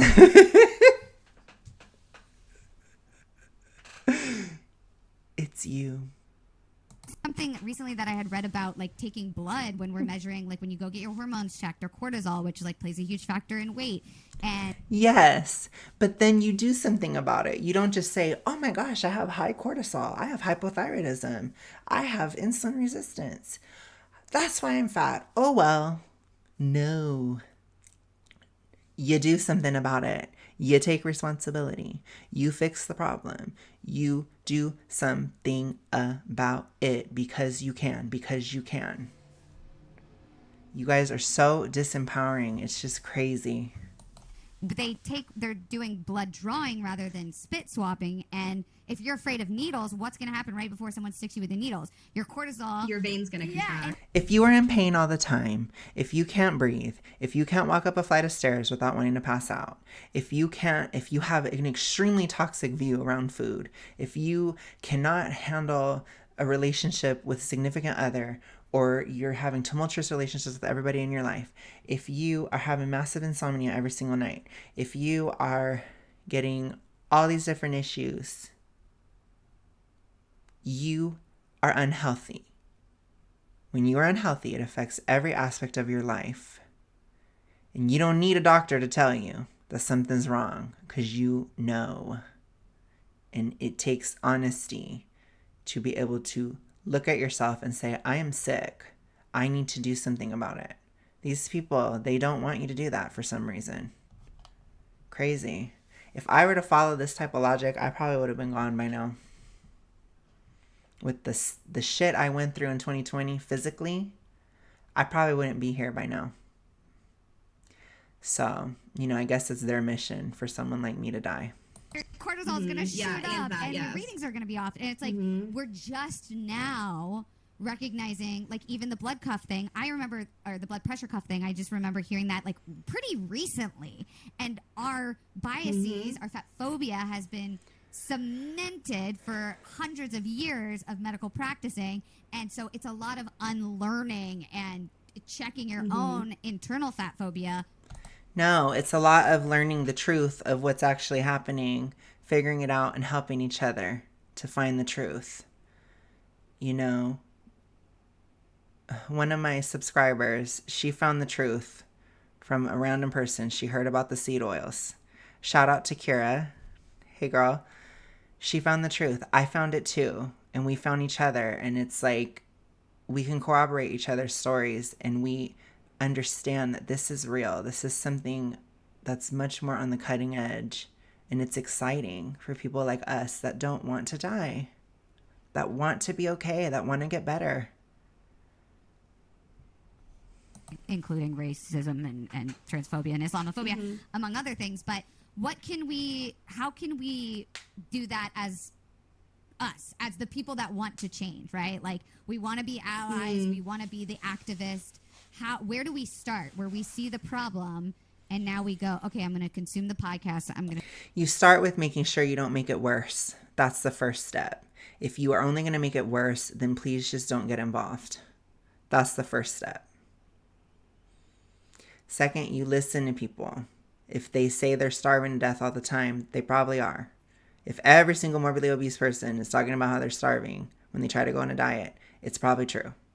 I will tell you, it was true for me. It's not true anymore because I fixed the issue. I'm not running on adrenaline anymore. It's like people gotta do stuff. If you want to help fat people in your life, get them to live their lives, push them to do things they want to do. Get them out of the house. Don't allow a fat person to just rot away in their room. Get them out. Say, let's do this. It's going to be fun. Make sure that there's a place to sit at the table. Don't shame them or make them feel bad. Try to push them to live their lives. If they live their lives, the demand on the addiction will start to go away and they will want to lose weight because they'll see how it's getting in their way. This is the way we do it. We don't do it by fat shaming. It doesn't work for the vast majority of people, especially those that are morbidly obese and super morbidly obese, which are two separate categories from a typical overweight or obese person. Consume the books. And what's next? Like, how do we do the work within ourselves? Shout out to BetterHelp. Ew. I am not going to deal with an ad. I don't know. Professional. I forgot about an ad. Oh. Okay. Question, stress, anxiety, relationships month by visiting. Okay. Yeah, well, I'm a big believer that the internal work and the external work need to be happening simultaneously. And so I agree. What that means is that, right, doing the work of deconstructing our own biases. If you're a person in a fat body, deconstructing your own internalized oppression. Okay, no, that's not exactly. I mean, I guess you could say it that way. I would say deconstructing the idea that I can't live my life because I'm fat. Deconstructing the idea that I have to wait until I'm thin to start being who I am. Those are extremely toxic, internalized ideas that a lot of fat people have, and they're not helpful at all. It's the exact opposite. Get out, start living, start doing stuff, figure yourself out, and that is going to lead you to getting the motivation to lose and actually get healthier. That will give you that confidence, self-love, etc. is actually getting out and doing things. So that I would agree with, but that's my version of it rather than hers. It's not about thinking about it from a political perspective all the time. Politics is not everything. It just isn't. You need to just be enjoying your life as much as you can. That will push you. You know, when I was morbidly obese, I've been morbidly obese for a long time. I still went to concerts. I went out. I had dating drama. I was in a lot of different clubs and activities. I did a lot of stuff throughout my 20s. I got involved in different online communities and I learned and I did a lot of stuff. I spoke my mind. I learned skills. I worked jobs. I traveled the world. I didn't go everywhere. I just went abroad. I went abroad when I was 23. It's like I did stuff and that pushed me to want to find an answer because I can guarantee you if I would have sat in my room every single day and just let my depression take over, my hypo depression, then I would have never even had the desire and the pun intended hunger to find the answer. So it's like if you are a thin person, help out fat people in your life by telling them to get out and do something and helping facilitate that, making things easier, not harder. Support your fat friend getting some cute clothes and stuff like that. Encourage people to go after their dreams. This is helpful for any person, but especially a morbidly obese person. Right. And how that looks in your life. And then also fighting to change these systems, right? That's the external work, fighting to change these policies. Okay, so I would agree with that too, but I would say fighting to change the system as in getting the medical establishment, the education establishment to sort of divorce itself from corporatism. That's a huge issue and it affects so many different things, not just obesity.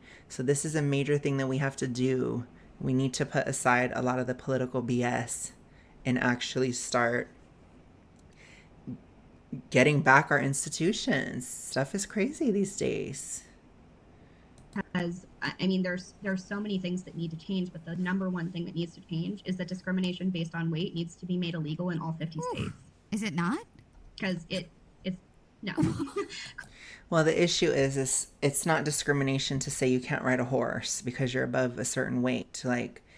I think that would be extremely problematic and it could lead to a lot of deaths of fat people. Imagine if you could not discriminate against somebody being on a roller coaster that they can't fit on. She's not thinking this through, but she doesn't care. She doesn't care about anybody. You know, when I hear something like that, I'm like, ooh, no. Like, I don't want fat people to die. I don't want somebody to fly out of a roller coaster because Miss Hannah thinks it's a great idea to do something like this. It's not a good idea. I'm so sick of these people. Telling you. In the United Hard yeah, pause. What? Yep. So currently in the United States, discrimination based on weight is illegal in the state of Michigan and in Washington, D.C., and 6 municipalities. And that's it. That's it. It's perfectly legal in the rest of the country. Is this, like, I haven't even heard this. Well, I'm guessing there's with certain stipulations. But I don't know. I think that she would go after those too after a while. Media or, like, political conversations, which I know you definitely were involved in. Like, where do we, like, are we just not asking our candidates these questions? Like, are we just not bringing it to the forefront? I mean, it's certainly not prioritized in political discourse, right? Because first of all, there are a lot of people in like very mainstream progressive spaces who think that essentially fat people are deserving of the abuse and discrimination that we receive.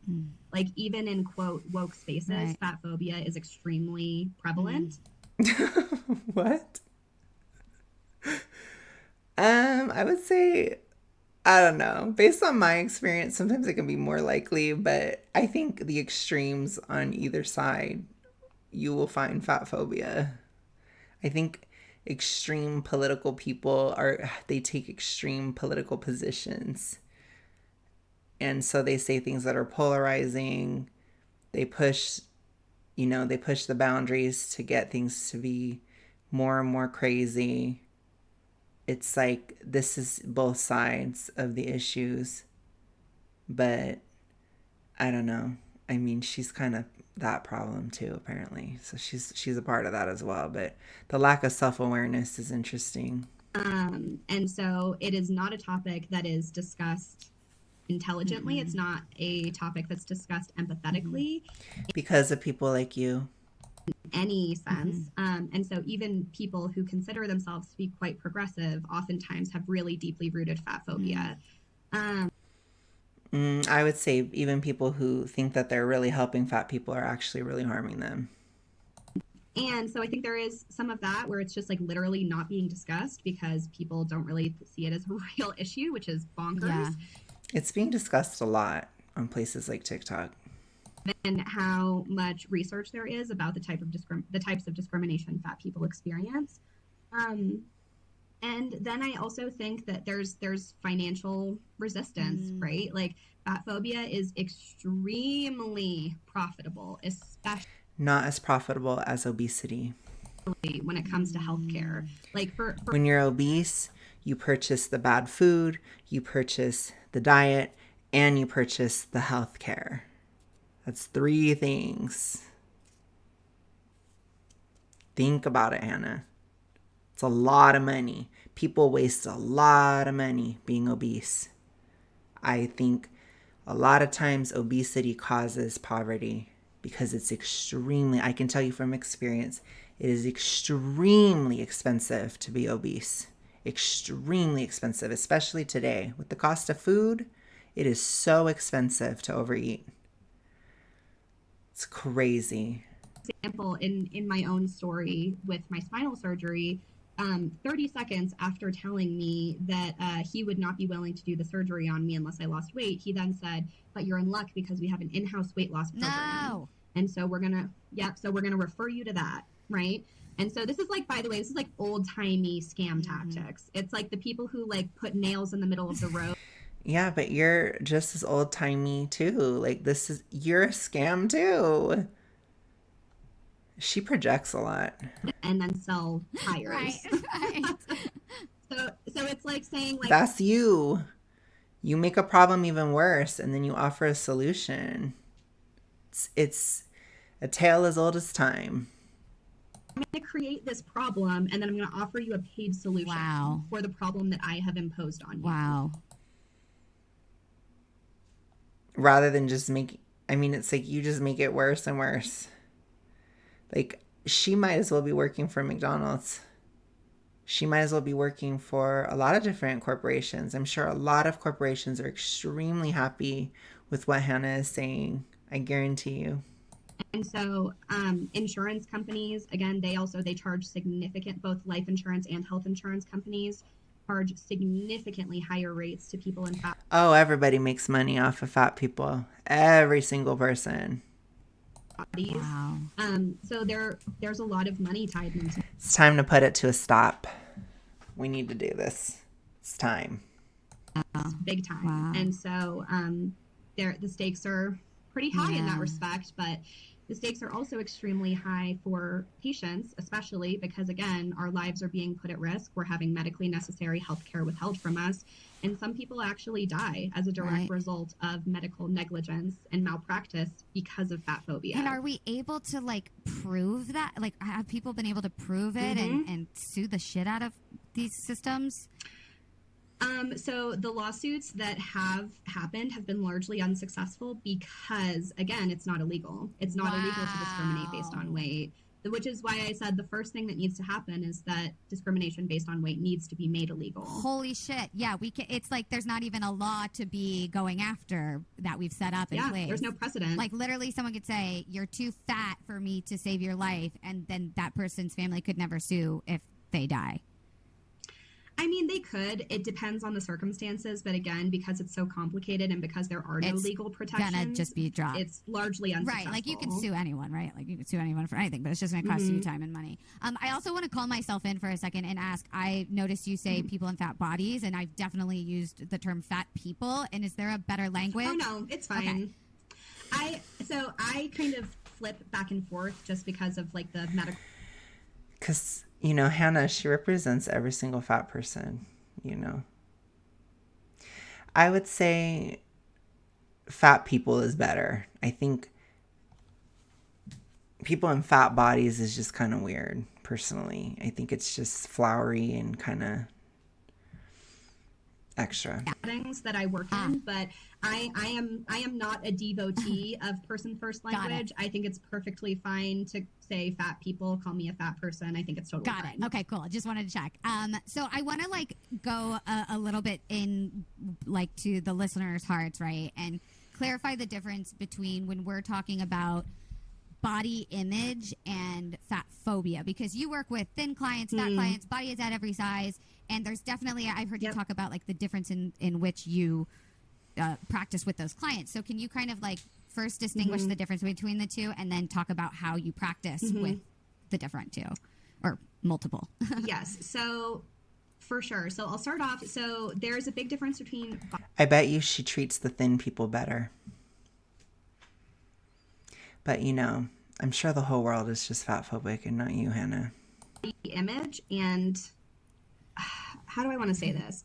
I'll say like body image and body politics. That's sort of how I would differentiate those two things. So every single person of all sizes, every person has body image, right? Like how we perceive ourselves, how we experience and see how our body is received in the world, right?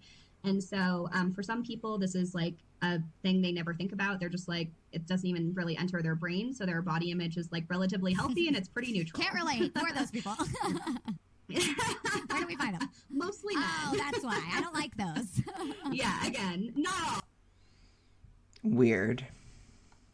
Not all, but generally. And then I don't like them.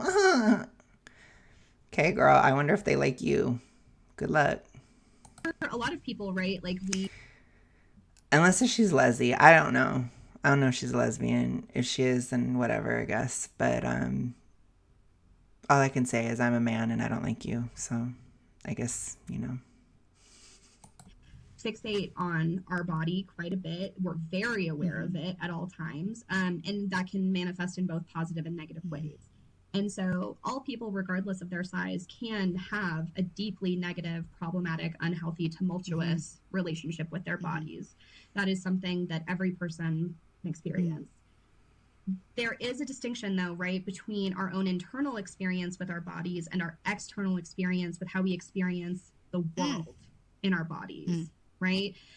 There are types of discrimination and barriers that only people in larger bodies face, only people in fat bodies face, right? Yes. So when she has her fat clients in there, she says, you need to love yourself and all this stuff, but the world hates you and everything is horrible for you. And you should fear everybody and take adversarial relationships with everybody in your life, because that's really going to help somebody who's morbidly obese. Absolutely, Hannah. But a thin person, you know, you just focus on the body image issue. And you don't say any of the other toxic crap to them. So that's a situation where you treat thin people better than fat people. So the example that I give when I talk about this, for example, like going to the doctor's office when they tell you to step on the scale. Any person, regardless of body size, can be concerned about seeing the number on the scale because it might trigger like hurtful, painful emotions for them. Only fat people will be concerned about the number on the scale because it could genuinely trigger. You need to desensitize yourself to that. It's not that big of a deal. I think people do tie their self-worth to their weight, and it's extremely toxic. That's why I told you I think weight neutral is a little bit better. Weight is just a measurement. It's nothing more than that. People put way too much into their weight.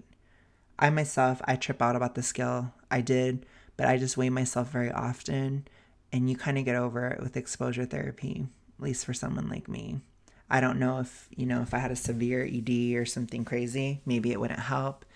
But I think if you have anxiety with it, just desensitize. Like you can get over it. It's not life or death. Every pound is not life or death. Like you will survive weighing yourself. It's not that big of a deal. Malpractice, negligence, abuse, and the withholding of healthcare. Those are two fundamentally different experiences, right? And it's just an added layer. It's not that fat people can't also struggle with the internal, but we have the added struggle. And again, I'm not saying that fat people do struggle with the internal. There are many fat people who don't. There are many fat people who have amazing body images. But we do always have to contend with the external. We always have to contend with the systems that we face, the structures, the spaces, right? Anytime I go to a restaurant, I always Google it and I look at what types of chairs they have. I always sucks. Anytime I travel. See, but it sucks to have to do all that. Like I would love to not, I don't have to Google like to see what kind of chairs they have, but I would love like this chair that I'm in right now. Ooh, child, it is uncomfortable. I would love to not have to worry about stuff like that. It would be great. That's something that I look forward to. Always researching how big are the seats? Do they have seatbelt extenders? Do they have a customer of size policy? What does that look like? How much would it cost for me to get a larger seat? Is that so much fucking work to be a fat person? It is so much work, and that's the real kicker. It takes a lot of work to lose weight. It takes a lot of work to get your health in order, but it takes just as much work to be morbidly obese. It's a lot. She's describing that. Financially feasible for me? These are things I am constantly super expensive. Anytime I apply for a job, right. I'm always like, how am I going to present? How can I? Not to mention the fact that when you have severe hormonal issues, it makes it very, very difficult to sustain work. So you not only are spending huge amounts of money as a morbidly obese person, but you have a much harder time earning money because you're exhausted, or you just don't think as clearly as all the hormones are swirling around in your head, and it's tough to sustain work. I had a super, super difficult time working full time because I had so little energy. It's tough. And so then you're really hit by both sides of the financial issue. It's really, really, really tough. I'm telling you. It's not easy. Any addiction is expensive, but my gosh, being morbidly obese, it is probably the most expensive thing ever. I make sure that my body looks as acceptable as humanly possible in this interview so that I increase my chances of getting this job and not being denied based on their perceptions of me as a fat person. And by the way, I would put myself in the mid-fat category. There are people in... No, I don't think so, Hannah. Just saying, not shading or anything, but I don't know. whatever, I'm just saying. Significantly larger bodies than mine who face twice Right. the amount Right. of barriers Wow. and systemic discrimination that I Wow. faced. The larger you are, the worse it Wow. is. And the people at the highest end of the weight. That's the truth for the health aspects and probably the mental health aspects. There's a lot of mental health issues with being obese as well. It's very tough. Are the people we should be advocating the hardest Right. for. Right. And I from just watching like the media and the TV shows that they have with people who are on that end of the scale spectrum are treated like not human. It's inhumane. Totally. And it's heart-wrenching because like how do you work with clients to They're not wrong there, and anybody who is fat phobic, just know you give power to these people. If you act fat phobic, like if you legitimately hate fat people, dehumanize us, do all this stuff, you give them power. So I hope you know that you're helping them. You are helping these people when you act that way. So they're not wrong there. I can't say they're wrong. to work on that part of it, the external, right? Like the internal, you mentioned too, like they both need to be happening at the same time. And it's like, yeah, because I could see why only so much internal work will work for fat people until it's like, okay, how do you teach them to protect themselves? And then what else can we tell people who are not in fat bodies? We're going to talk about stuff like that on this channel in the future. I'm going to tell y'all some stuff. Like I said, like I say, and like I said in other videos, I know some things. So we'll get into that at another point. That they can do. Yeah. Yeah. So, I mean, as far as. But to give a little sneak peek, sometimes you got to unleash the bitch. Just saying. For clients who are fat, it is a lot about empowering them. You got to maintain control of the bitch, though. Don't be an uncontrollable bitch. It's not a good thing. It will cause more problems. You got to let out the bitch, but still be a bit strategic. It's a balance. Engage in self-advocacy and, if they're willing, like political activism, which I have found. Okay, so you want us to join your political agenda. Okay, really interesting. Really, really, really interesting, Hannah. Not crazy at all. In my own experience, and many of my clients have found, is deeply empowering. I know it sounds like... Well, I'm telling y'all, I've been deeply disempowered by this presentation. You guys are some of the most disempowering people I've ever seen.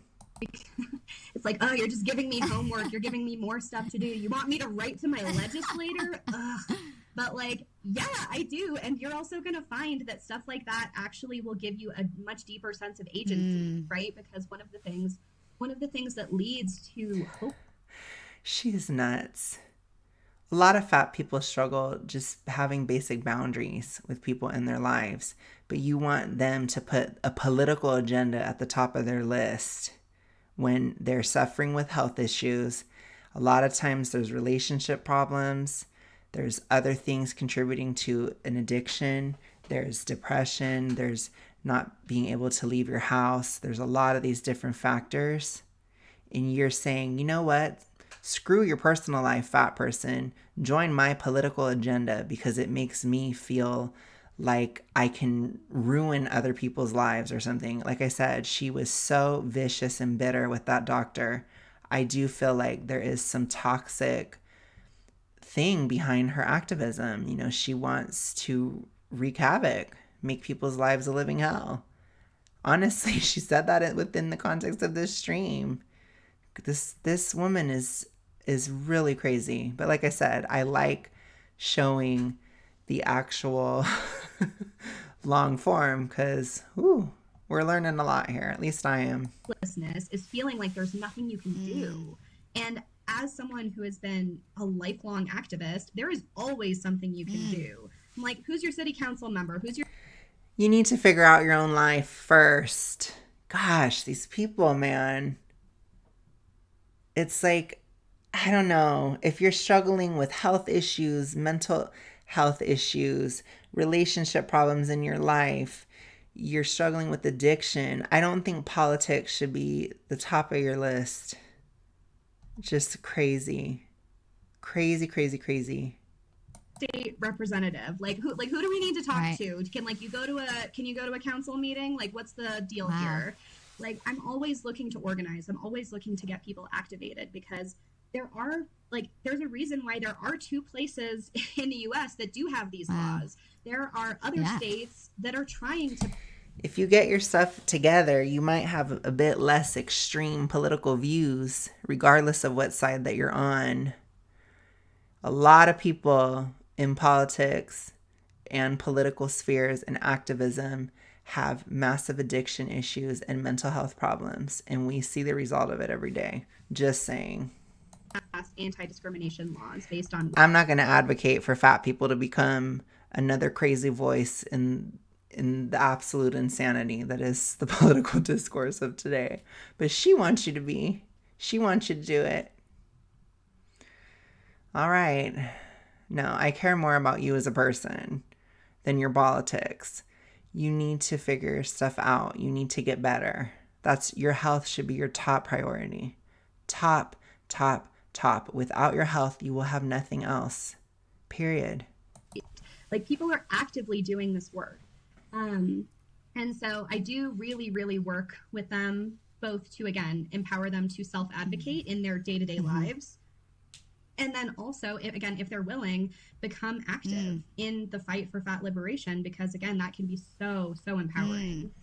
So she is trying to recruit more people to do more of this. Very interesting. And I want to go to also like the history of like fear of fatness, because I love your. We're gonna have a heyday reposting all of your shit onto the podcast the week the episode comes out, because you've got so many goodies, and like you do talk a lot about like the history of it. And I'd love so we to get know, into like, probably the race. Where can we everything is race to go or something. Oh, I can Let's look at see this. if she Here's does like that. where the switch happened, or was there a switch, or like. We want to blame consumerism and like media, which I think has a huge part to play in it. But I think it started even before social media, right? Like where can we place kind of the pin in the system that went awry? Oh, you mean in terms of like what created fat phobia? Yeah, is it? I have a feeling it's like Europeans or like white people, because we're the reason for everything, right?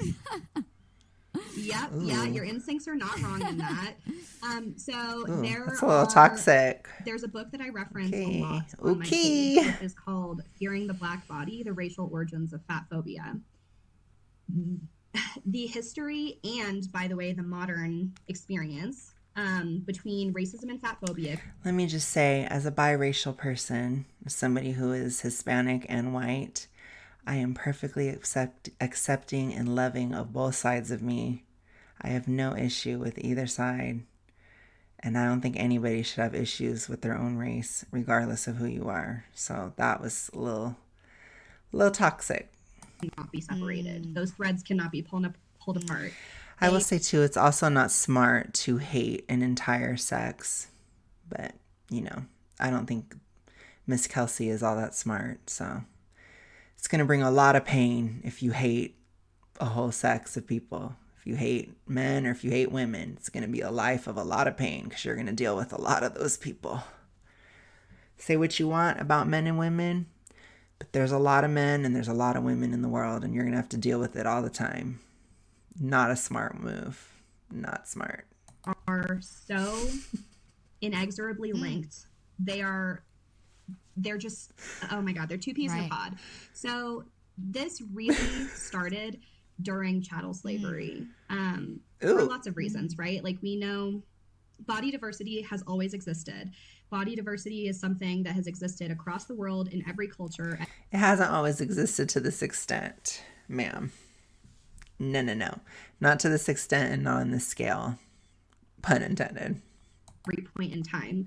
And based on your ethnicity, your geography, your age, your sex, whatever, people of different sizes exist. And during chattel slavery, well, there are numerous things that happened, right? Essentially, we had to, the white... I would say I'm taking a lot of what she's saying with a grain of salt, considering she's lied. I caught her in at least one lie in this thing. I think she lies a lot, but we'll hear her out. slave owners had to justify why slavery was okay. Slavery existed before racism. And then essentially people during the Enlightenment started asking, like, wait, is this okay? Hold for pause. And so suddenly they needed a justification for why slavery was okay, right? And so there was this huge effort with like proto-science and pseudoscience to try to differentiate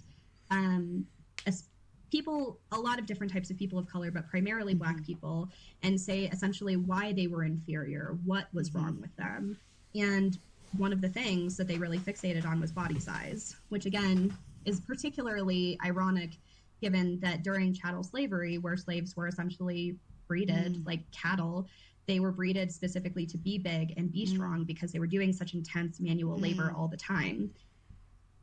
And so that was just one of the many excuses, one of the many fake reasons that was used to dehumanize slaves, was that like, oh, well, their bodies are bigger. That means they're like lazy and sloppy and incompetent and all of these horrible stereotypes. So the roots of fat phobia are, first of all, deeply racial, deeply racist. So I don't get, so is it you want to be big and strong, or if you're big, you're lazy? That doesn't make sense, Hannah. I'm confused. You confused me. But, I mean, obviously, I'm not a fan of slavery, but it's a far cry to say trying to lose weight is connected to slavery. Like, it is really a desperate reach and a huge deflection, and you're trying to utilize victims to support your addiction, which, you know, it's a little sick, Hannah. A little sick. Not the move that I would do. Just saying. And there are undertones of that same messaging that still exist to this day. Yeah, and what, like the fact that they don't teach that anywhere, right? That it's a source that has to be sought out or recommended. Is there something we can do? Like, I went to public school in Florida, so that it's pretty much a lost cause. But are there school like curriculums we could ask? Like, if a parent is listening to this, could we ask for more education on that in like earlier stages? Like, it's never too early to learn, I guess. Right. I think it's possible. Typically, in my experience, the only places that actually have curriculums on this topic are in universities. There are actually a number of schools that have like fat studies. So I guess they want to start out really young that you should be fat and it doesn't matter and just go ham. You know, they really want to teach this as young as possible. It's really sad. And like I said, where are they going to be when you're sick? Where are they going to be when you're dying? Where are they going to be when you're alone and suffering? Where are they going to be when you're gone and you've devastated people in your life? They're just going to be in their little smug space. Little Miss Kelsey, she'll be in her little space. She'll just feel so good about herself for what she did. This stuff is so sick. It makes me, it gives me energy to fight it. That's all I can say. But I'm glad we're doing this. We're really getting some good stuff here. Courses. There's actually an incredible book. It's actually it's the first textbook that was created for fat studies. It's called the Fat Studies Reader. And that is generally used in universities where they have fat studies courses. We're going to need to look into that stuff on this channel for sure. Super interesting. So there are... See, they're making my stomach turn. That's how sickening this stuff is. Limited resources, I would say, for younger forms of education. Get a children's book or something, right? We need to get a children's book going.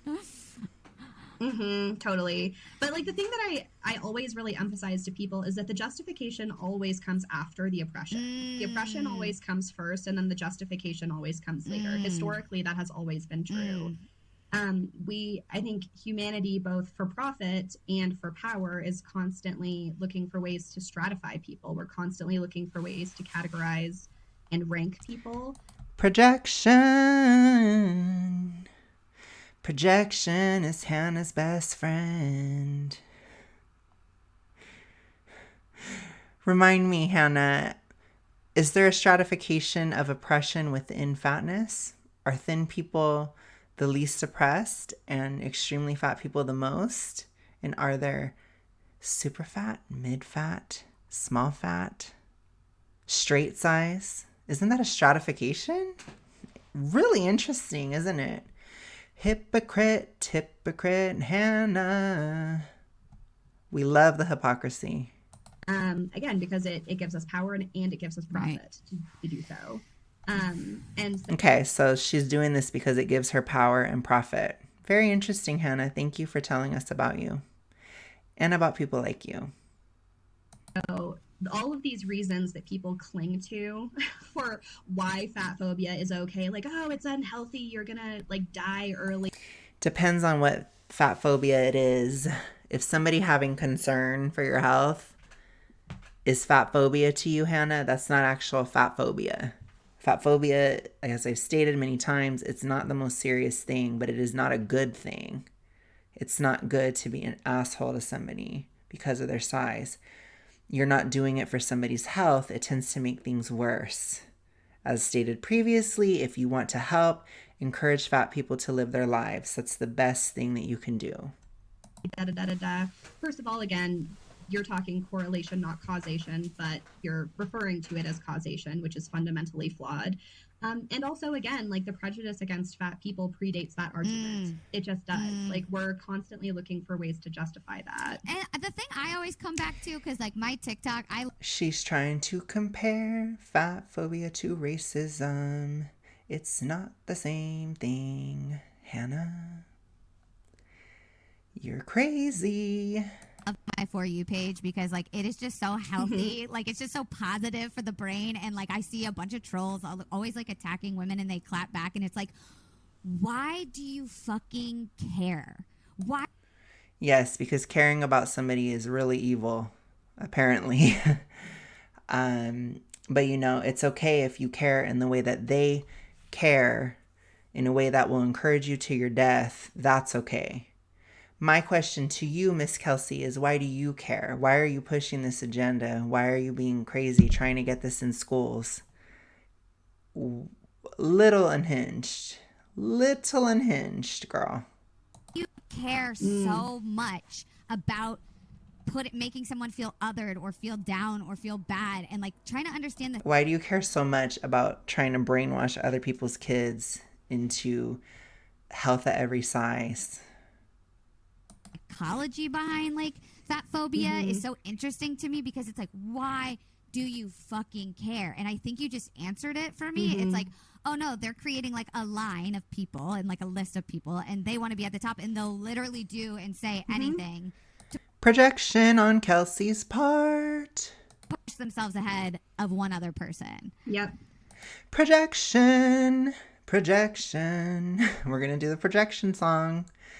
Yes, very, very interesting. So I think we're learning a lot about these people. So they'll do and say anything to get ahead of somebody else. Very good to know. Thank you, Kelsey. God damn. Well, and let me also pose this scenario to you, and I'm thinking specifically of like the hardcore like gym bros who are like 90% of my trolls. Imagine that you devoted such an incredible amount of your time, energy, and money to achieving a thing that you thought made you better, happier, more successful, more worthy. And that is the framework that you have lived within. And then you see someone like me who does not do that, does not invest that same time, energy, money to shrinking my body, controlling my body, manipulating my body, and who is living happily and loudly and taking. Wow. Projection to its finest. Whoa. My whole thing is like a lot of like the gym bro types, they try to push stuff because some of them are just assholes, so I will say that. But some of them do it because they care.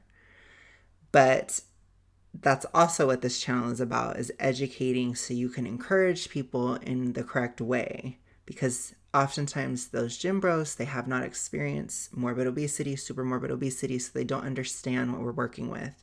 And that's another way that I want to help with this channel. It is of course about, morbid obesity, super morbid obesity, but it is also about the thin people that have morbidly obese people in their lives or that do care about morbidly obese people. I want you to know what to do to help for real, because if you listen to these crazies, it's not going to help. And if you do what has been done for decades, it's also not going to help. So I'm trying to offer, like I said, a different lens to view these issues with. And I'm so happy that so many of you guys are wanting to be a part of the solution. You're really excited about it. Like I saw a comment from somebody in med school that was so interested in this lens and this perspective. And I just, oh gosh, it gives me chills. Because I do agree with them that there are many, many issues with the system, but I completely disagree about what the solutions are. So I'm so thankful to anybody who is looking to help. I'm so grateful to all of you, honestly. Space and demanding equal rights, respect, and recognition. How would that make you feel? That's a question I feel like gym bros are not ready to sit. I'm demanding health to be easier to achieve for more people. That's what I demand. And ponder on. I think there are a lot of questions they're not ponder on. They're just going to keep working out through it, okay? They're just going to keep lifting weights through it and commenting on other people's bodies and like posing in the mirror. Yeah, for themselves.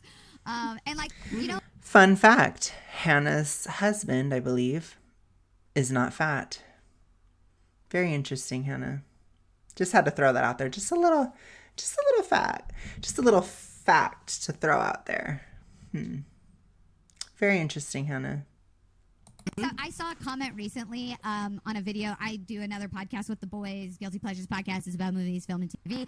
And we naturally will talk about the actors in the movie or TV show. And we, of course, are like that hottie or like, oh, he's like 90s hot. Like that's what you expected, like the boy next door or whatever to look like. And there was a comment I remember seeing that was like, hey, I know it's not harm, like you're not doing it on purpose or subconsciously, and I'm like, but maybe I am doing it subconsciously. But it's like, just stop commenting on people's bodies, like period, and like people's appearance. And I'm like, I guess like I'm someone that wants to make sure everyone feels good and feels held and in safe space, and I do that by gassing people, right? Like I'm sure everybody except those who disagree with her, but I will say I think it's fine. I don't know. You have a right to comment on what you want to comment on. You know what I mean? People may not like what you have to say. Like, you have to acknowledge that. That's the other part of the equation that a lot of people don't want to talk about. But, I mean, it's I don't know. It's just weird. They always get into this. It's so weird. I would love it. I love it when you guys tell me I look good. Give me all the compliments in the world.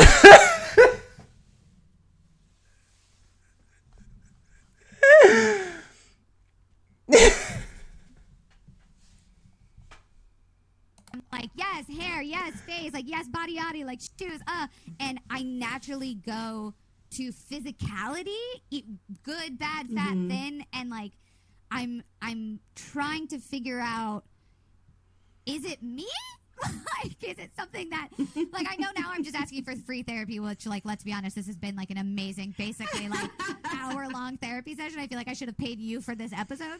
But, like, do you have any advice for someone like me that just has been natural to celebrate bodies and at any size, but also I don't need to be, like, handing out the roses to people all the time or even commenting on people's fucking bodies at all, period.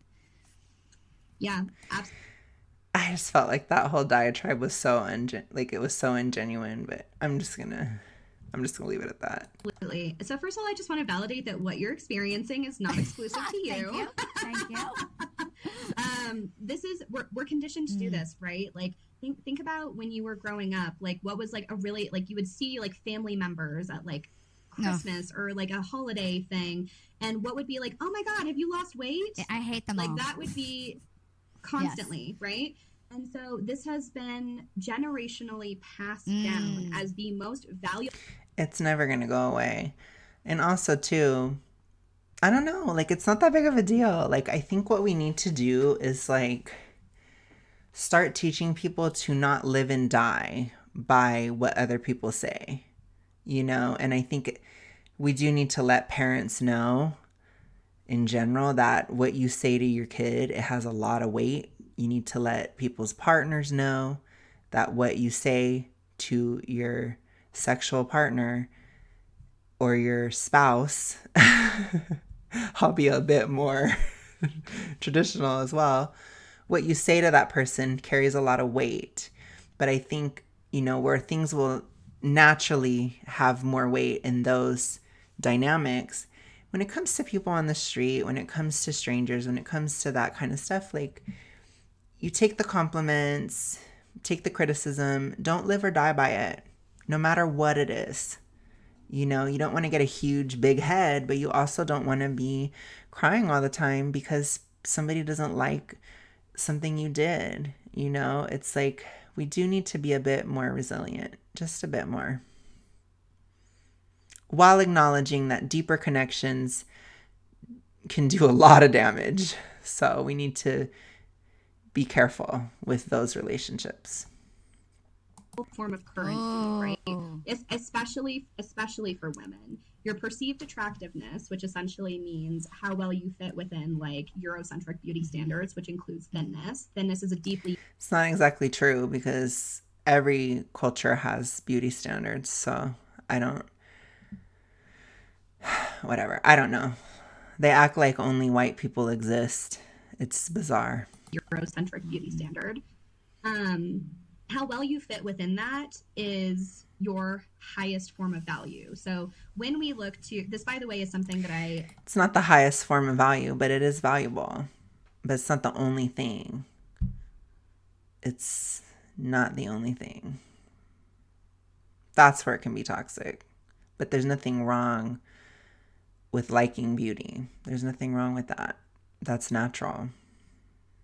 Will sometimes have...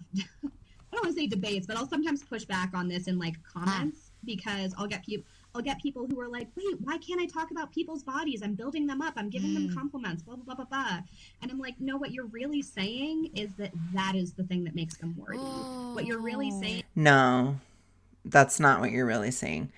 That's if you're talking to somebody who's nuts, then, you know, this is Hannah trying to get other people on their back foot, because a lot of what they do is they tell you that you're doing something really weird or really wrong so that you're like questioning things and you don't feel stable or you don't feel like solid, so that she can slip in her BS. Is that their appearance is the thing that is most valuable about them, that deserves the most praise. Damn. And what I'm asking you to do is just dig that 1 inch deeper. Literally. Just that 1 inch to be like, hey, what else is great about this person? Like, you're so strong. You're so funny. You're so smart. I feel so great when I'm with you. You're such an amazing listener. People usually say more than just looks, Hannah. I don't know. If people only ever comment on looks, then it means you don't really have anything else going on. So, and that's a problem. Like, my pretty people out there, if all you got is your looks, it's a problem. You need to develop your personality. You need to, you know, develop internally as well. You're such a good friend. You are such an incredible support for me. You're such an inspiring person. I love how you parent. I love how you learn. I love how you're a friend. There are so many better, deeper, richer, more edifying. Why not say all of them? That we could be just say all of them. And so I would like to compliment you by saying your vocabulary is out of this fucking world, because the words you said like 3 things during this episode that I've been like, and I'm like writing it down, like gonna look that up later. Jeez, girl, truly. And you know what? I thought I was going to have enough time I wanted to ask the BMI trash question, but you're just either going to have to come back or we're going to have to point the listeners to some content you've made about that. Have me back I think then. we might just have to. This is so fantastic. But Shirley, where can people find you and your services? I think we're done there. Because everyone needs. So that was pretty crazy. I hope you guys enjoyed this. Definitely let me know your thoughts. This for me was a bit of intel. It was a bit of research. It was a bit of a deep dive into the actual thought processes and psychology of a lot of these people. I think Hannah is a pretty decent example of somebody in this movement. But I just want to say, like, how disempowering, you know, and how crazy. And I think a lot of the things that they project on other people are especially important to consider. But with that, you guys, I hope you enjoyed this. Please do give it a like. I'd love to have you subscribe if you enjoyed it. And I will see you guys again soon. Thank you so much for watching. I heard from some of you guys that you liked the longer form content, so I hope you enjoyed today's episode. I will see you guys again soon. Have a good one.